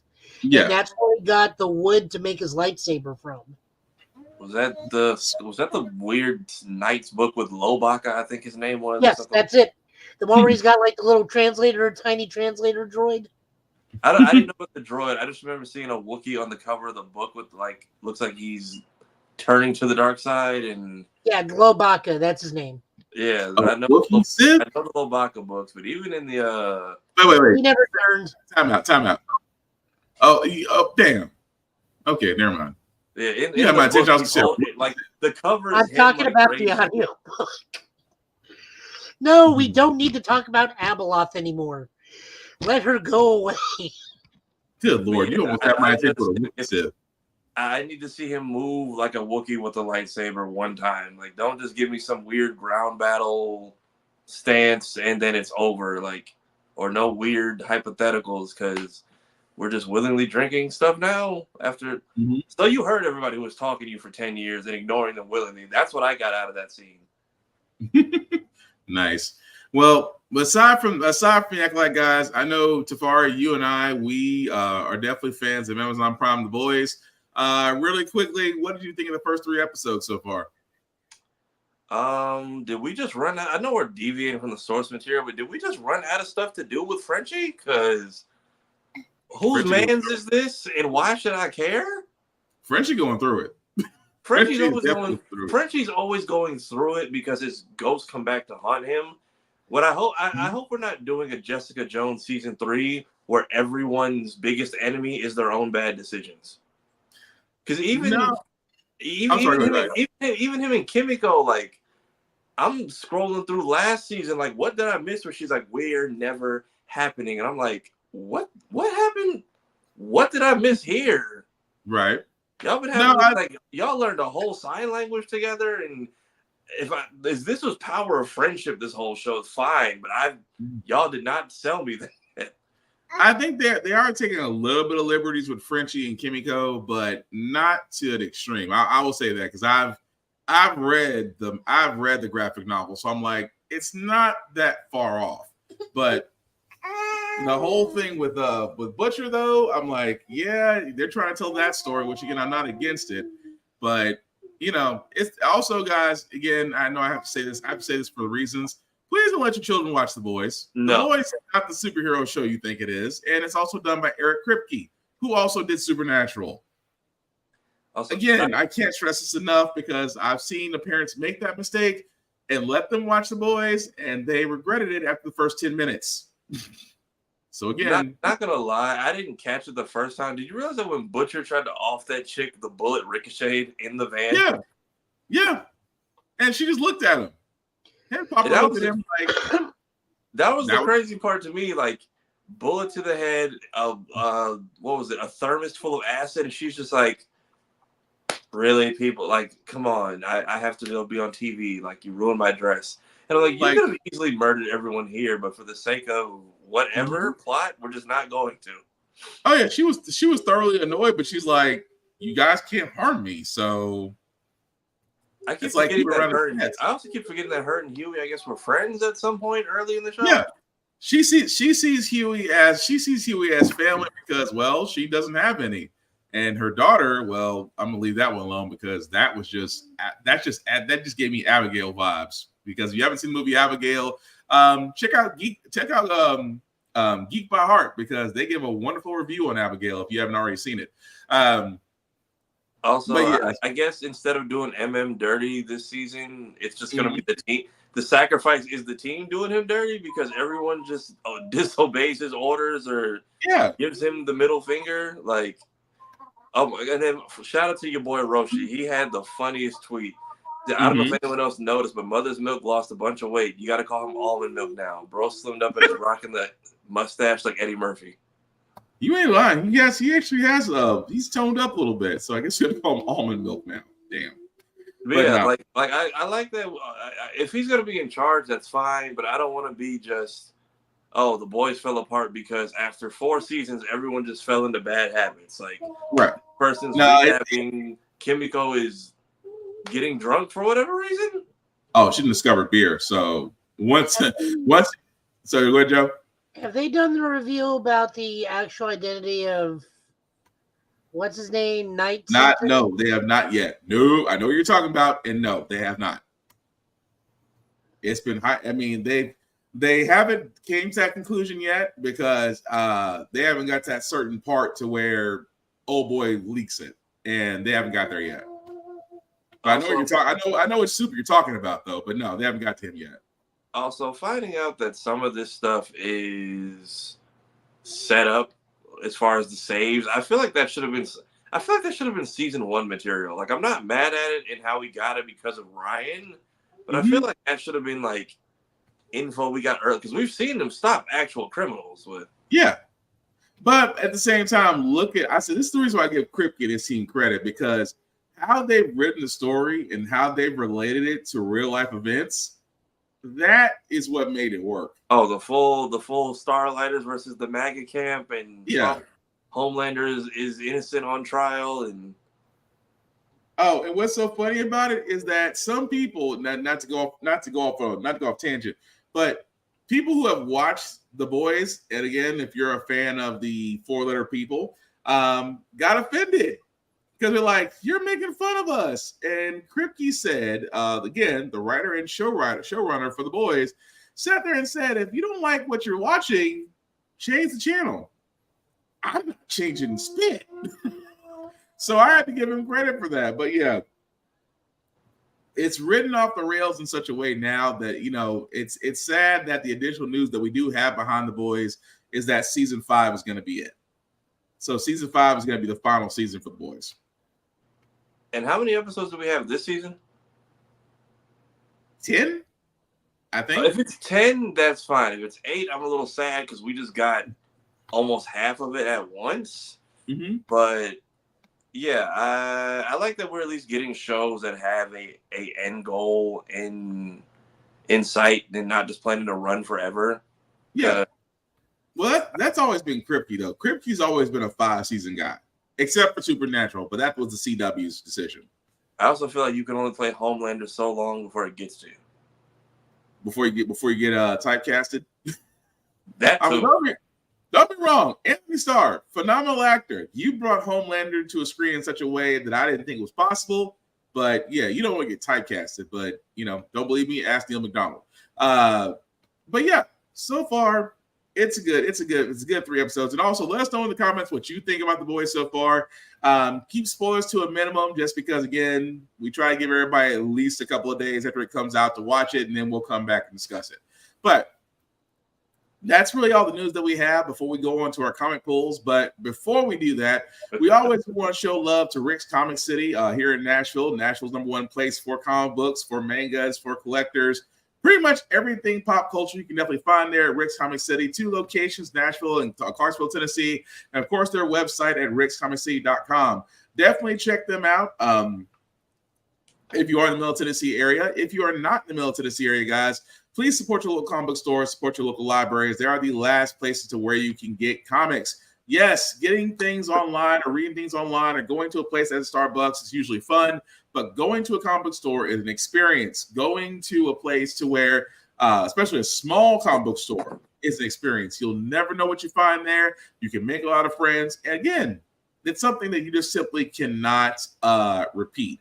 But with that being said, guys, also, to all kids, read the banned books. Enough said. I have said it. I mean, me and Joe and Tafari have said it enough times on the show. Wherever there's a banned books list, read it. You'll be better for it. Trust me. But again, support your local comic stores, support your local libraries. What do you say, Kara? Once I get through my Bridgerton, I will dive into The Boys. Yep. Go ahead and enjoy your Downtown Abbey, madam. But Joe, I seem to see you're up, sir. So whenever you're ready. One thing before you hop into comics. Definitely go to Disney Plus, watch the new Doctor Who. We are on the season finale. Shooty Gatwa and Millie Gibson have been killing it. This is the most fun I've had with Doctor Who in a long time. And they try to answer one of the longest running questions all of Doctor Who, and ever since he regenerated into the second Doctor this season. And other things have happened. I'm definitely going to go back and watch that from the beginning and give it its due diligence. But go ahead, Joe. Oh, no, I was just saying, it's been an amazing season. Definitely do it. Shooty Gatwa is probably my number 2 Doctor now, behind David Tennant. He's up Matt Smith? Yes. Oh, wow. Okay. Just watch him. You'll agree.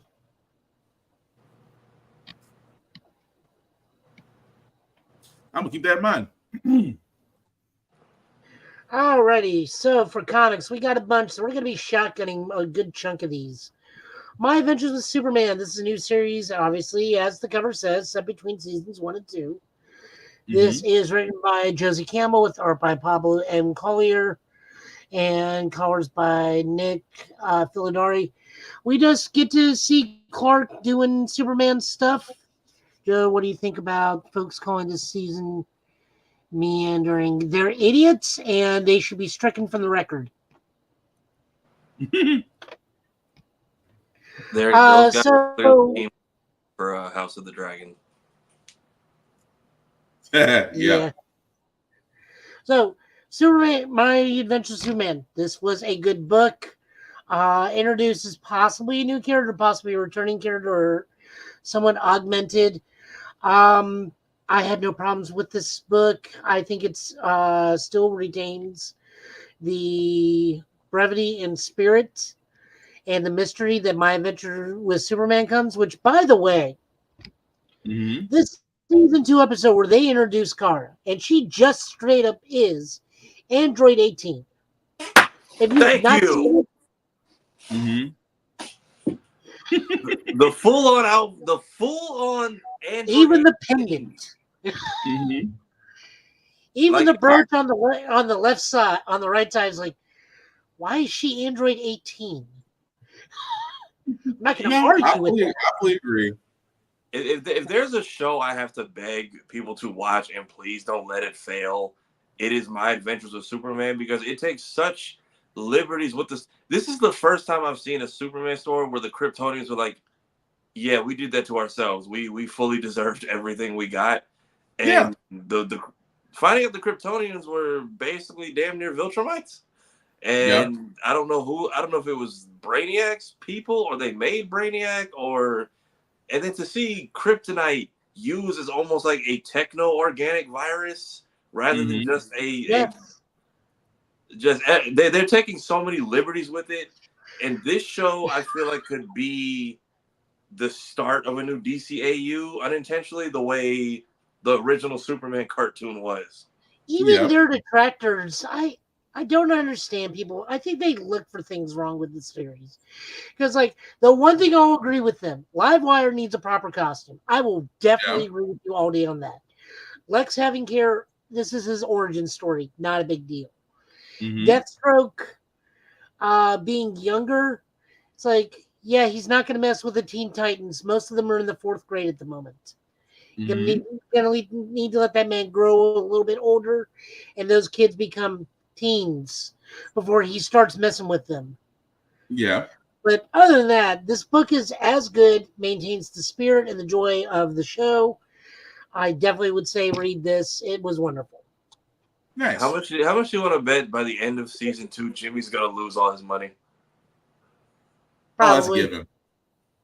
Because they keep showing the counter going down every episode, and I'm like, he's gonna be in the poorhouse by the time this is over. And then I saw people. So what you're telling me is he meets up with 18, has a crush on her, and has a counter going down. So he has the Krillin-owned counter. Basically, he's got the cock, the COC. But what else was going on in this crazy ass show? Yeah, just the story of the Kryptonians. Amanda Waller in a bonnet saying her evil affirmations in the morning is just sending me. Funny. That part is funny, but no. But yeah, but I do agree with Jafari. My Adventure with Superman, that is definitely a show that needs to it should be getting a lot more attention than what it's getting, but definitely was good. Next up, Green Lantern and Star Sapphire. This is written by Jeremy Adams with art by Zermico, colors by Romello Ferrado Jr. We are shotgunning this one. Hal gets his ass kicked. Carol comes back with the Star Sapphire ring. Meanwhile, Kyle starts showing signs of regaining his White Lantern powers because he pretty much just nukes almost all the Green Lanterns attempting to arrest the rebel insurgency. Right. Although I did love Star Sapphire just showed up and just pretty much disrespected everybody.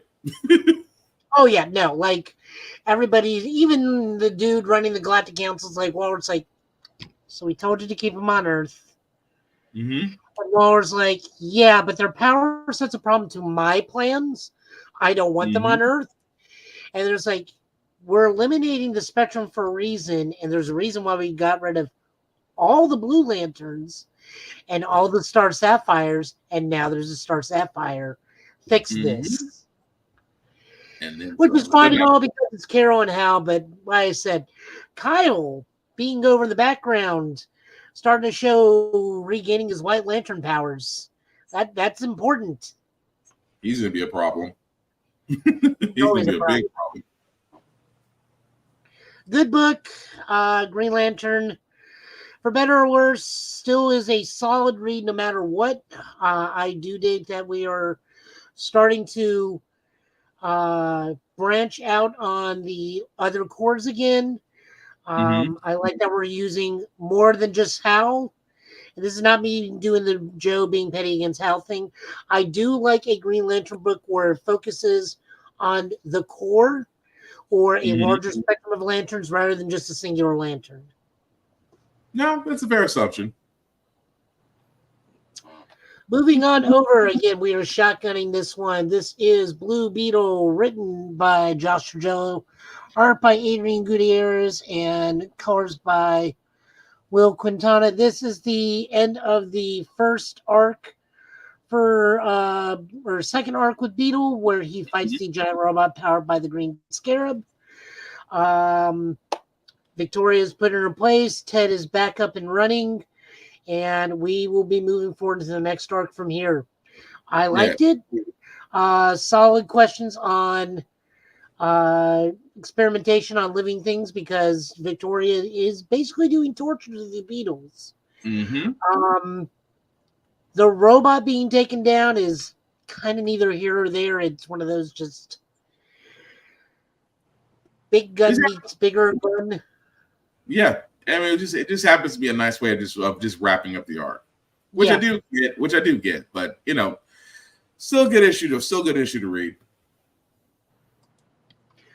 Moving on over into Marvel, we are looking at Avengers number 15. This is a Blood Hunt tie-in. So naturally, this means this is written by Jed McKay with art by C.F. Vila and Federico Blee doing color. One moment.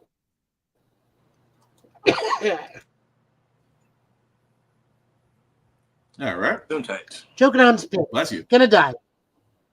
Choking on spit. Gonna die. So we are still with Captain America and his hold on. See, that's going back to haunt you. You suffered it. They came. It sucks. That's a big tingler bug over there. I'll have to deal with that later. So, anyways, Blood Hunt, the Avengers tie-in. As this is Captain America during a vampire event, which must mean we have to take down Nazi vampires, being run by Baron Blood, who have taken over a SHIELD helicarrier and are using it to hold millions of people hostage in a attempt to establish a human farm so that Baron Blood can make more Nazi vampire soldiers. Also, Kate Bishop and Hercules is there for hilarity, and Hazmat. It has not disappointed. Very good, small one. Did Hercules just sound like Thor in this whole entire episode, in the whole cyber issue? I was like, Kate Bishop, we need a speech to rally everybody. You do it. No. But I'll give the speech anyways. And then just gives a perfect speech like you just had that one in the pocket, Sam. But yeah, I just like for every no, that's Blood Hunt, different one. Oh, right. Damn it. This Sorry. is the Kate Bishop one where so it's like, so you're just a normal person. Yes, but I shoot sticks and vampires hate sticks. Although still the whole thing with Baron Blood though. It's like, Captain, we've done this for a while. Yeah, you just don't seem to die. Good book. Blood Hunt tie-ins are fun. I can't wait for the Magic one. I really can't. That's going to be my favorite out of all of them. Miles Morales Spider-Man, also a Blood Hunt tie-in. You need to read this before reading Blood Hunt 3, because this explains why Miles is a vampire at the end of Blood Hunt 2.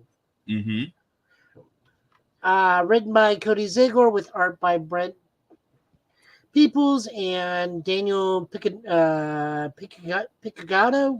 Bless you. Hold on. Uh-oh. And he really did sneeze. Yep. There it goes. Yep, there it goes. I should not have eaten that night bagel.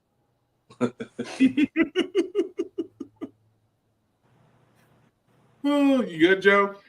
All right. So yeah, I'm good. Art by Brian Vanzella. Like I said, this just pretty much kind of like backtracks and tells you how Miles became a vampire. Kind of has his own mind, because it jumps forward and he has his own mind and he's saving people, but the vampire tears his mask and no one trusts Miles because Miles has, for whatever reason, the only distinction with Miles being a vampire is he has like ears that makes Link envious. Yeah, elvish vampire. I don't know what to say on that one. Like, It's weird that he's half elf. It's like your ears say Lord of the Rings, but your mouth says Interview with a Vampire. Pretty much. I guess they're trying to make him stand out. That's just my opinion. So, not bad. I enjoyed it. It was fun. It does give you context for the next part because we are looking at Blood Hunt number 3, written by Ted McKay, art by Pepe Larraza, and colors by Marty Garcia. Pretty much just the Avengers are giving speeches to tell everybody we got this. Blade apparently does not like speeches for whatever reason. Miles goes to try and track down Blade's daughter who has left. And apparently Dracula says, by the way, Blade's daughter's the key to all this. No one let her die. And then for whatever reason, and they're going to use the Moon Knight team is going to go and use the Midnight Mansion to use against the vampires in some form. Yeah. Good issue. But again, it definitely does build up the fact that Doctor Strange is still fighting himself and yet still restoring some sense of humanity in Miles, which I thought was funny. But yeah, it definitely was an interesting issue. The speech Cap makes is just, I really do think that is Sam's thing. Is Sam's superpower is just inspiring people. Which now is ticked off Blade. Which you know what? If he is possessed, I wouldn't know by who. And I guess he can't get to Wanda because Wanda's put a barrier or something around her. That really wasn't clear what was like surrounding Wanda at this point. Something to do with the Darkhold. Oh. At least that's my guess. It wasn't confirmed, but that's my guess. Yeah, like Blade has Wanda, but is yet to turn Wanda. But I think he can't get to Wanda. Right. So she's pretty much just being a witness. So we got also X-Men Bloodshot with Jubilee, former vampire turned single mom, turned mutant single mom. Pretty much she runs into someone being turned into a vampire, gets turned into a vampire, but because she knows how to deal with vampirism, apparently a vial of rat blood can at least like quench the thirst enough to regain your humanity, your cognitive abilities long enough. And then the vampire, pretty much the Daywalker team, I guess is. Yeah, the Forgiven. Might as well be the Daywalker team. Like they're vampires that hunt other vampires. They're kind of like Blade, but I don't think they can daywalk. I think they only operate at night. But like the vampire hunter vampires team up with Jubilee because they're all friends from a previous X-Men issue. Yeah. Not bad. If you're a Jubilee fan, this is something to read. I mean, anybody with light-based powers in a vampire fight is actually kind of helpful. Just true. It's like part of the execution. That's the other reason why there's a Jubilee one-shot. Is because she is technically part of the X-Men Vampire Extermination Squad, the Exterminators. I'm just wondering where everybody else is, but we'll answer that in a little bit. Next up, we got Blood Hunters number 2. This is a little bit of short stories. The Hulk dealing with vampires. Kate Bishop dealing with vampires again. Dealing with a vampire that's hunting other vampires and 2 ghost twins. Maybe. Then Elsa Bloodstone, one of her friends got turned into a vampire and teams up with Dagger, who cures White Widow's vampirism, but becomes a vampire as a result of it. Yeah. Or did she get bit? She's somewhere along the line got bit. It didn't actually show where, but she was bit somewhere. But held off long enough to cure White Widow of her vampirism. Pretty much. Not bad. This is kind of like off to the side what some of the other heroes are doing. Still better than the Spider-Man tie-in, which we are not covering because that's stupid as shit.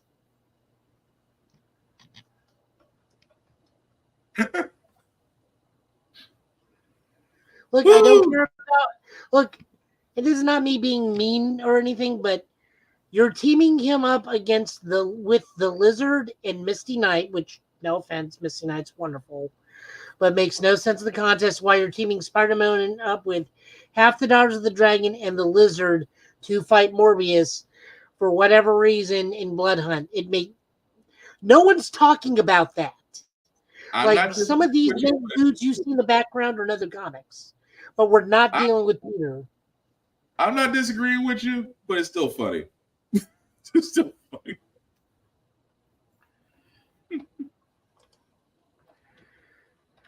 This is written by the Hulk is Kerry Andrews with art by Alex Lins and colors by KG Diaz. The Kate Bishop is Ann DeCenti, drawn by David Bodion, and colors by Javier Tartaglia. And the Elsa Bloodstone and Dagger is written by Erica Schultz with art by Bernard Chang and colors by Marcelo Mielo. Mm-hmm. And we get to the end. Next up, we get to the end of the Krakoa era. X-Men, Uncanny X-Men 700. This is the grand finale for the Krakoa era of X-Men. Mm-hmm. This is written by Jerry Duggan, Al Ewing, Kieran Gillen, with art by Josh Cassera, Phil Noto, Lucas Wernick, Linnell Francis, Walter Simonson, Mark Brooks, John Romita Jr., who actually does a really good job in this one. Why can't you do this in Spider-Man? You know why. I know. Scott Hanna, Jerome Opina, Luzano Vico, Stefano Caselli, and Sarah Pacelli. Guess Sarah stopped being Witchblade and became a inker. Art by Romulo Fernando Jr., colors by Romulo Fernando Jr., Phil Noto, David Crowell, Laura Martin, Sonia Obeck, Marcio Menez, Matt Hollingsworth, and Matt Wilson. Lots of stuff. Lots and lots of stuff. Xavier survives an assassination attempt made by Wolverine, has a heart-to-heart with Eric. Mm-hmm. Apocalypse, seemingly goes evil for a hot second and starts fighting with the X-Men because he's all the mutants from the White Hot Room, reestablishing New Krakoa in the White Hot Room, brought to the mainland, and the islands merge. So they're going to take Krakoa with them because they've been in the White Hot Room for 15 years, so everyone's 15 years older. And everyone, the main dudes, Charles Bond's nah, peace is the way we went, and we're out after this. We want nothing to do with this anymore. So, of course, Apocalypse tries to kill them. The X-Men's got to defend them, and then Apocalypse is look, survival of the fittest. I want all of you, because technically you're all my kids. Even though it's still weird if he was the first or if Celine was the first. We're still not sure on that one. And I want you to always be ready because the humans will always be like this. This is why it needs to be survival of the fittest, not the strongest. After they do this, Apocalypse is you know what? You guys say you got this. I'm going to go to Araco. I'm going to leave mutants there and go to Mars and just stay on Mars. We have wonderful talks with everybody else. We see Jean and Scott reunite. We see multiple mutants just chill at the end of it. It was a beautiful send-off. Yeah. This was probably the end of one of the most exciting eras of X-Men in a good long while. And that was probably the best possible outcome. Yes. That was probably the only way that was going to end properly. So the Krakoa era, the Krakoa arc, I should say, That was actually pretty good. But the whole thing of Apocalypse realizing like I'm not needed right now, I think that kind of broke him a little bit. Just a little bit, because he's just like, oh, you guys are prepared. Mm-hmm. Well, now what? It's like his whole idea is like, I got nothing. I wasn't ready for this. It's like, what do I do with what? Also, I think Kurt's probably done the most damage to Apocalypse I've ever seen. Yeah, definitely. He grabs his face and teleports his eyes out of his sockets. As he still fights, and still just whoops ass. But no. So how long were they in Krakoa? Because I'm seeing so many people do these very sad like send-offs to this entire, however. So the whole Krakoa era was 5 years. It started in 2019. The actual mutants themselves were like the ones that were in the White Hot Room were in there for 15 years. Mm-hmm. And everybody else was in real time. So like 5 years has passed. Yeah. Okay. So about that. But it's actually been, but in the White Hot Room, it's actually been quite longer. But enough time has passed for them to sit there and actually figure stuff out. So by the time they do kind of catch up with the timeline, they're like, "Yeah, we discussed it. We're leaving." That's what it came down to. But it's not entirely over because we have X-Men Era of the Apocalypse, which does technically serve as, right here, editor's note, this takes place immediately after X-Men 35, which is also X-Men 700. So Apocalypse has gone to rule on Arakko, on Mars, but he wants somebody to take his place on Earth to make sure mutants don't ever become soft. So he gets a handful of people like Richter, Danny Moonstar, Emma, Exodus, Archangel, to see who could get his great treasure and claim the throne as alpha mutant on Earth. And also a surprising appearance of his own son, Genocide, which is the mainline universe version of Holocaust from Age of the Apocalypse. Okay, I thought that's what that was. It kept bugging me. I was like, why is Ghost Rider here? Yeah, it kind of looks like Atomic Skull. It just kept throwing me off. Huh? No, I said it just kept throwing me off. The more I looked at him, like, why is he even here? I'm like, that doesn't make any sense for him to be here. But I digress. Keep going. Transformers #9, written by Danny Warren Johnson with art by George Crona and colors by Mike Spicer. So the Devil's here now. Shockwave came. Lots to talk about in this book. Big drag-out fight between the Autobots and Decepticons. Cliff Jumper and Jazz not doing that great. Ratchet really not doing that great. Shockwave has come to Earth, meaning the Devil has once again stepped foot on Fermentera. If you don't know what I'm talking about, I can't help you. You need to start reading the IDW books. There's the Devil, and then there's Shockwave. Yeah. Meanwhile, Elita One, who has the barely alive corpse of Ultra Magnus, is running for the Gabaticons, and just through sheer coincidence finds a space bridge to Earth.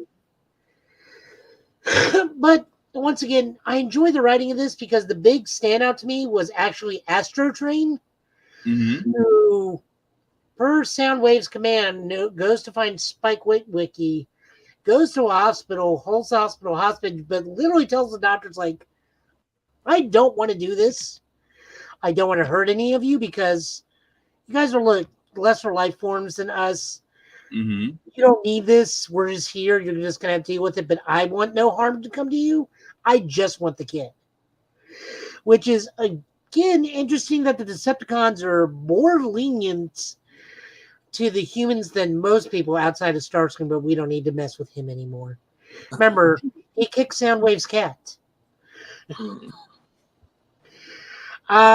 Great artwork.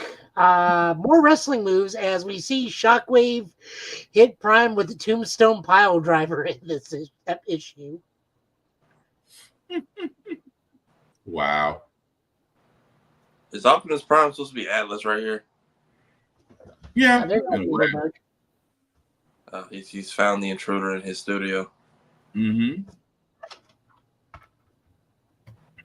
Just wow. But it was a good issue, though. Yeah, no, this was really, really good. It also saddens me because, like, Alita makes Prime leave and Cliffjumper and Jazz are still there. Mm-hmm. So Shockwave just starts dragging Cliffjumper away. It's like, we got experiments to do. Painful experiments. Still, wow. Apparently the new movie's doing really good, too, with early screenings. So. Oh, yeah, Transformers 1. Do you say, Tafari, you saw that they got a standing ovation? Yeah, apparently it is beating all expectations. I can't wait for that. That does give hope. I told everybody the moment we saw Steve the Viacon, we knew that movie was going to be good. Steve Viacon. Nice. And rounding up the night, we got Jason Aaron's lead into Teenage Mutant Ninja Turtles with this Alpha series. Each alpha issue is going to be focusing on a single turtle. This one's going to be Donatello, who's somehow got caught in a black market mutant fight ring. And it's just kind of like in it to protect the other mutants. So he continues to stay. Meanwhile, old Hobbs from the previous continuity. So I'm really confused. I thought this was supposed to be a full reboot, but apparently Jason Aaron's just taking over the previous continuity and moving forward. I thought, like I said, I thought this was like a full reboot. Well, let me not say that because I can't say with full certainty if it's going to be a full reboot or they're just experimenting right now. Hard to tell. But old Hobbs, which was the cat that also got mutated at the same time as the Ninja Turtles, and for a large part of the IDW part was Raphael's surrogate father, because Raphael was originally split up from the actual Turtle team. So in this continuity, only Leonardo, Donatello, and Michelangelo were actually raised by Splinter until much later. Is on the Mutant Islands as he's running the Mighty Mutanable, which in this instance is a actual military task force protecting mutants from humans or being exploited by them. And they run into the scientist who made the mutagen who accidentally mutated herself into a Black Widow hybrid. So kind of a monster thing going on here, but this issue was really good. Jason Aaron, God bless this man. He does not do great on team books, but if you put him on an individual character, that's where this man shines. Like his Punisher is fantastic. His Avengers was god awful, but like he shines more with smaller teams or individual characters, and it really does show here. Yeah, makes sense. That's it. That's all we got. We had like a lot of books to go through. Okay. Well, thank you, Joe, for that. So as we wrap this up, guys, we do want to say thank you for all those that watched, that liked, that let people know this is live, that shared this. We just want to say thank you, especially those that commented. We want to thank you guys as well. Again, on the Instagram side, I apologize. We try to direct you guys over to the YouTube or Facebook sites because we can see your comments versus me hopping back and forth. It makes things a lot easier. But as we are all signing off, Sir Tafari, I'll let you go first. You want to let people know what you're doing, sir? So you can find me on all platforms underneath this name right here. I post on Mondays to make them a little less terrible. I also do the editing for Blurred's Eye View. We actually did a reaction yesterday. They have a new collaboration with Martian Blueberry and Walmart called the League of Black and Unlimited Dads. So I've it was really cool. Go check that out. Really hits you in the gut. We also dropped our interview today with Anidas Quinones, who, if you don't know, that is the English voice of Mirko from My Hero Academia. Came out just before the show started, so if you could please go watch both of those, would really be appreciated. All right. Joe, you want to let people know what you're up to, what you're doing, sir? Aside from probably resting after cleaning out the garage. Yeah, I got a lot of dust in these lungs from that today. I was going to say, you need to sleep with an air filters, man. I'll just sleep next to a fan with my mouth open. It'll clear out eventually. No, I'm everywhere. Twitch Joe, tagging last name Joe, the number 10 LO over on Twitch, but it's also Joe, tagging last name if you look me up. Show a Guy Joe, which at some point we're going to do Ultraman things on there. That new Ultraman Rising movie came out. I thought that was a TV series. I thought it was too. Apparently it's a 2-hour movie. Interesting. Okay. So we'll hear about that probably next week if I can watch it. And then Total Justice Gaming, at some point I'll go back to fighting, but I will stream some Street Fighter every so often. Probably about an hour and a half. It's been fun getting back in there. Manon is... You can do things with Manon now because of this new patch. I just can't wait to replace all the Akumas with all the Bisons. You can be seeing old man Bison. I mean, I'm just going to keep that. Why do we have to keep teaching this lesson every time, old man?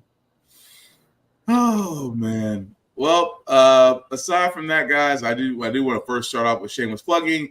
I do want to shout out with BlurStation.com. Besides me, Tafari, Room Full of Blurs, Geek by Heart, and many others have used the hashtag BlurStation Beta because we've shown tidbits of what the site is, guys. It is the platform, the vehicle that we want to show various things from movies, television, anime, comics. It's basically what we asked for. It is the Netflix, Hulu. It is literally the vehicle that we want you to join. Again, you can join by hitting the Join Now button. If you do that, we do hope that you do select the Blurred's Eye View Affinity membership, where you can select myself, Black Spartan, or Tafari TV. Either one of us, we would certainly appreciate it. And it has the price of $10.99 a month. Yes, $10.99 a month. At the same time, guys, the content is still going to remain there. It doesn't come off. It doesn't get removed. $10.99 a month, what you pay. 36 months of paying $10.99 a month, you do have the ability to own a piece of BlurredStation. And yes, if you are a content creator, if you're wondering, you can have your content on BlurredStation. You do have to join as a member first. Once you have joined as a member of BlurredStation, you'll be able to speak with those behind the curtain. And once everything's worked out, your content can be shown there. And you get to own your content. The only thing that the BlurredStation does ask for is just a piece of distribution. Not a bad deal. So definitely check out BlurredStation.com when you definitely get a chance. As for myself, guys, you can find me, Black_Spartan615 on the interwebs. As I usually do here, and as far as you'll find me here on Blurred's Eye View every Tuesday and Thursday. Again, guys, our podcast can be found where podcasts can be seen or heard on various platforms. Also on Always Record TV, you can definitely find us there as well. And beyond that, again, like, share, and follow. Like our good friend Reverend Navy says, like, share, and follow costs nothing, takes a second for you to do. We certainly appreciate it if you actually did that, because again, that helps us grow. And that's what we want to do with GetBit. We want this to grow.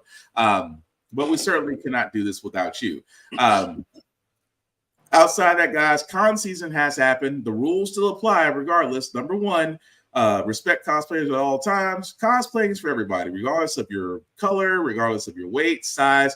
You can cosplay as anything that you want, except blackface. Just don't do it. Blackface will get your ass kicked. I'm just warning you now. Number two, please groom yourselves. What I mean by that is, guys, wash not only your bodies but your clothes. Use a rag. Use a wash rag. Use soap. Use deodorant. Use cologne. Have clean clothes, because these cons can be very spacious, but sometimes it can be sardines in a can. And you really don't want your first impression of you going to a con stinking up the joint. That's all I'm saying. And number three is the same rule that I have for myself, that I have for everybody else. These cons, you go a lot farther if you're nice. manners and kindness go a long way. Simply put, be nice, be kind, share your fandoms. You will get a lot farther in life. But simply put, don't be a dick about it, and we'll all be cool. So as we wrap this up, guys, any last words we call tonight? GG, Microsoft. GG. Right. Happy Father's Day. Oh, and yes, to all those fathers out there. Happy Father's Day. Hopefully you enjoy your day. I know I did. I got an early Father's Day gift. I can't wait to unwrap this thing and actually get this thing set up and start playing. But if you are a father, whether you're biological or stepfather, or you've been a father figure, really true, or if you're a cat dad or dog dad, if you're a furry dad, this includes you as well. I'm sorry. I'm salivating for some odd reason right now. I apologize. But yes, happy Father's Day to all the fathers out there. You guys, your hard work, nothing of that doesn't go unnoticed. So hopefully you guys will be able to enjoy yourself around your families on Sunday. But again, happy Father's Day. Enjoy your weekend. Outside of that, guys, we'll be back here, same Get Bit time, same Get Bit channel to cover the news of the week. And again, the thing about fandoms is, guys, we know them, we love them, we share them, we debate them. We do not want to be toxic gatekeepers. We don't want to knock people simply because their tastes are different. The whole thing about fandoms is it brings people in and brings in new people to enjoy it, to keep these things going. Because without fans, fandoms do die. So again, be nice. Discuss your fandoms. Don't be a dick about it. That being said, I've been Will. He's been Joe. He's been Tafari. This has been the Give It Podcast for tonight, guys. Thank you all for watching. We will catch you on the flip side. Peace.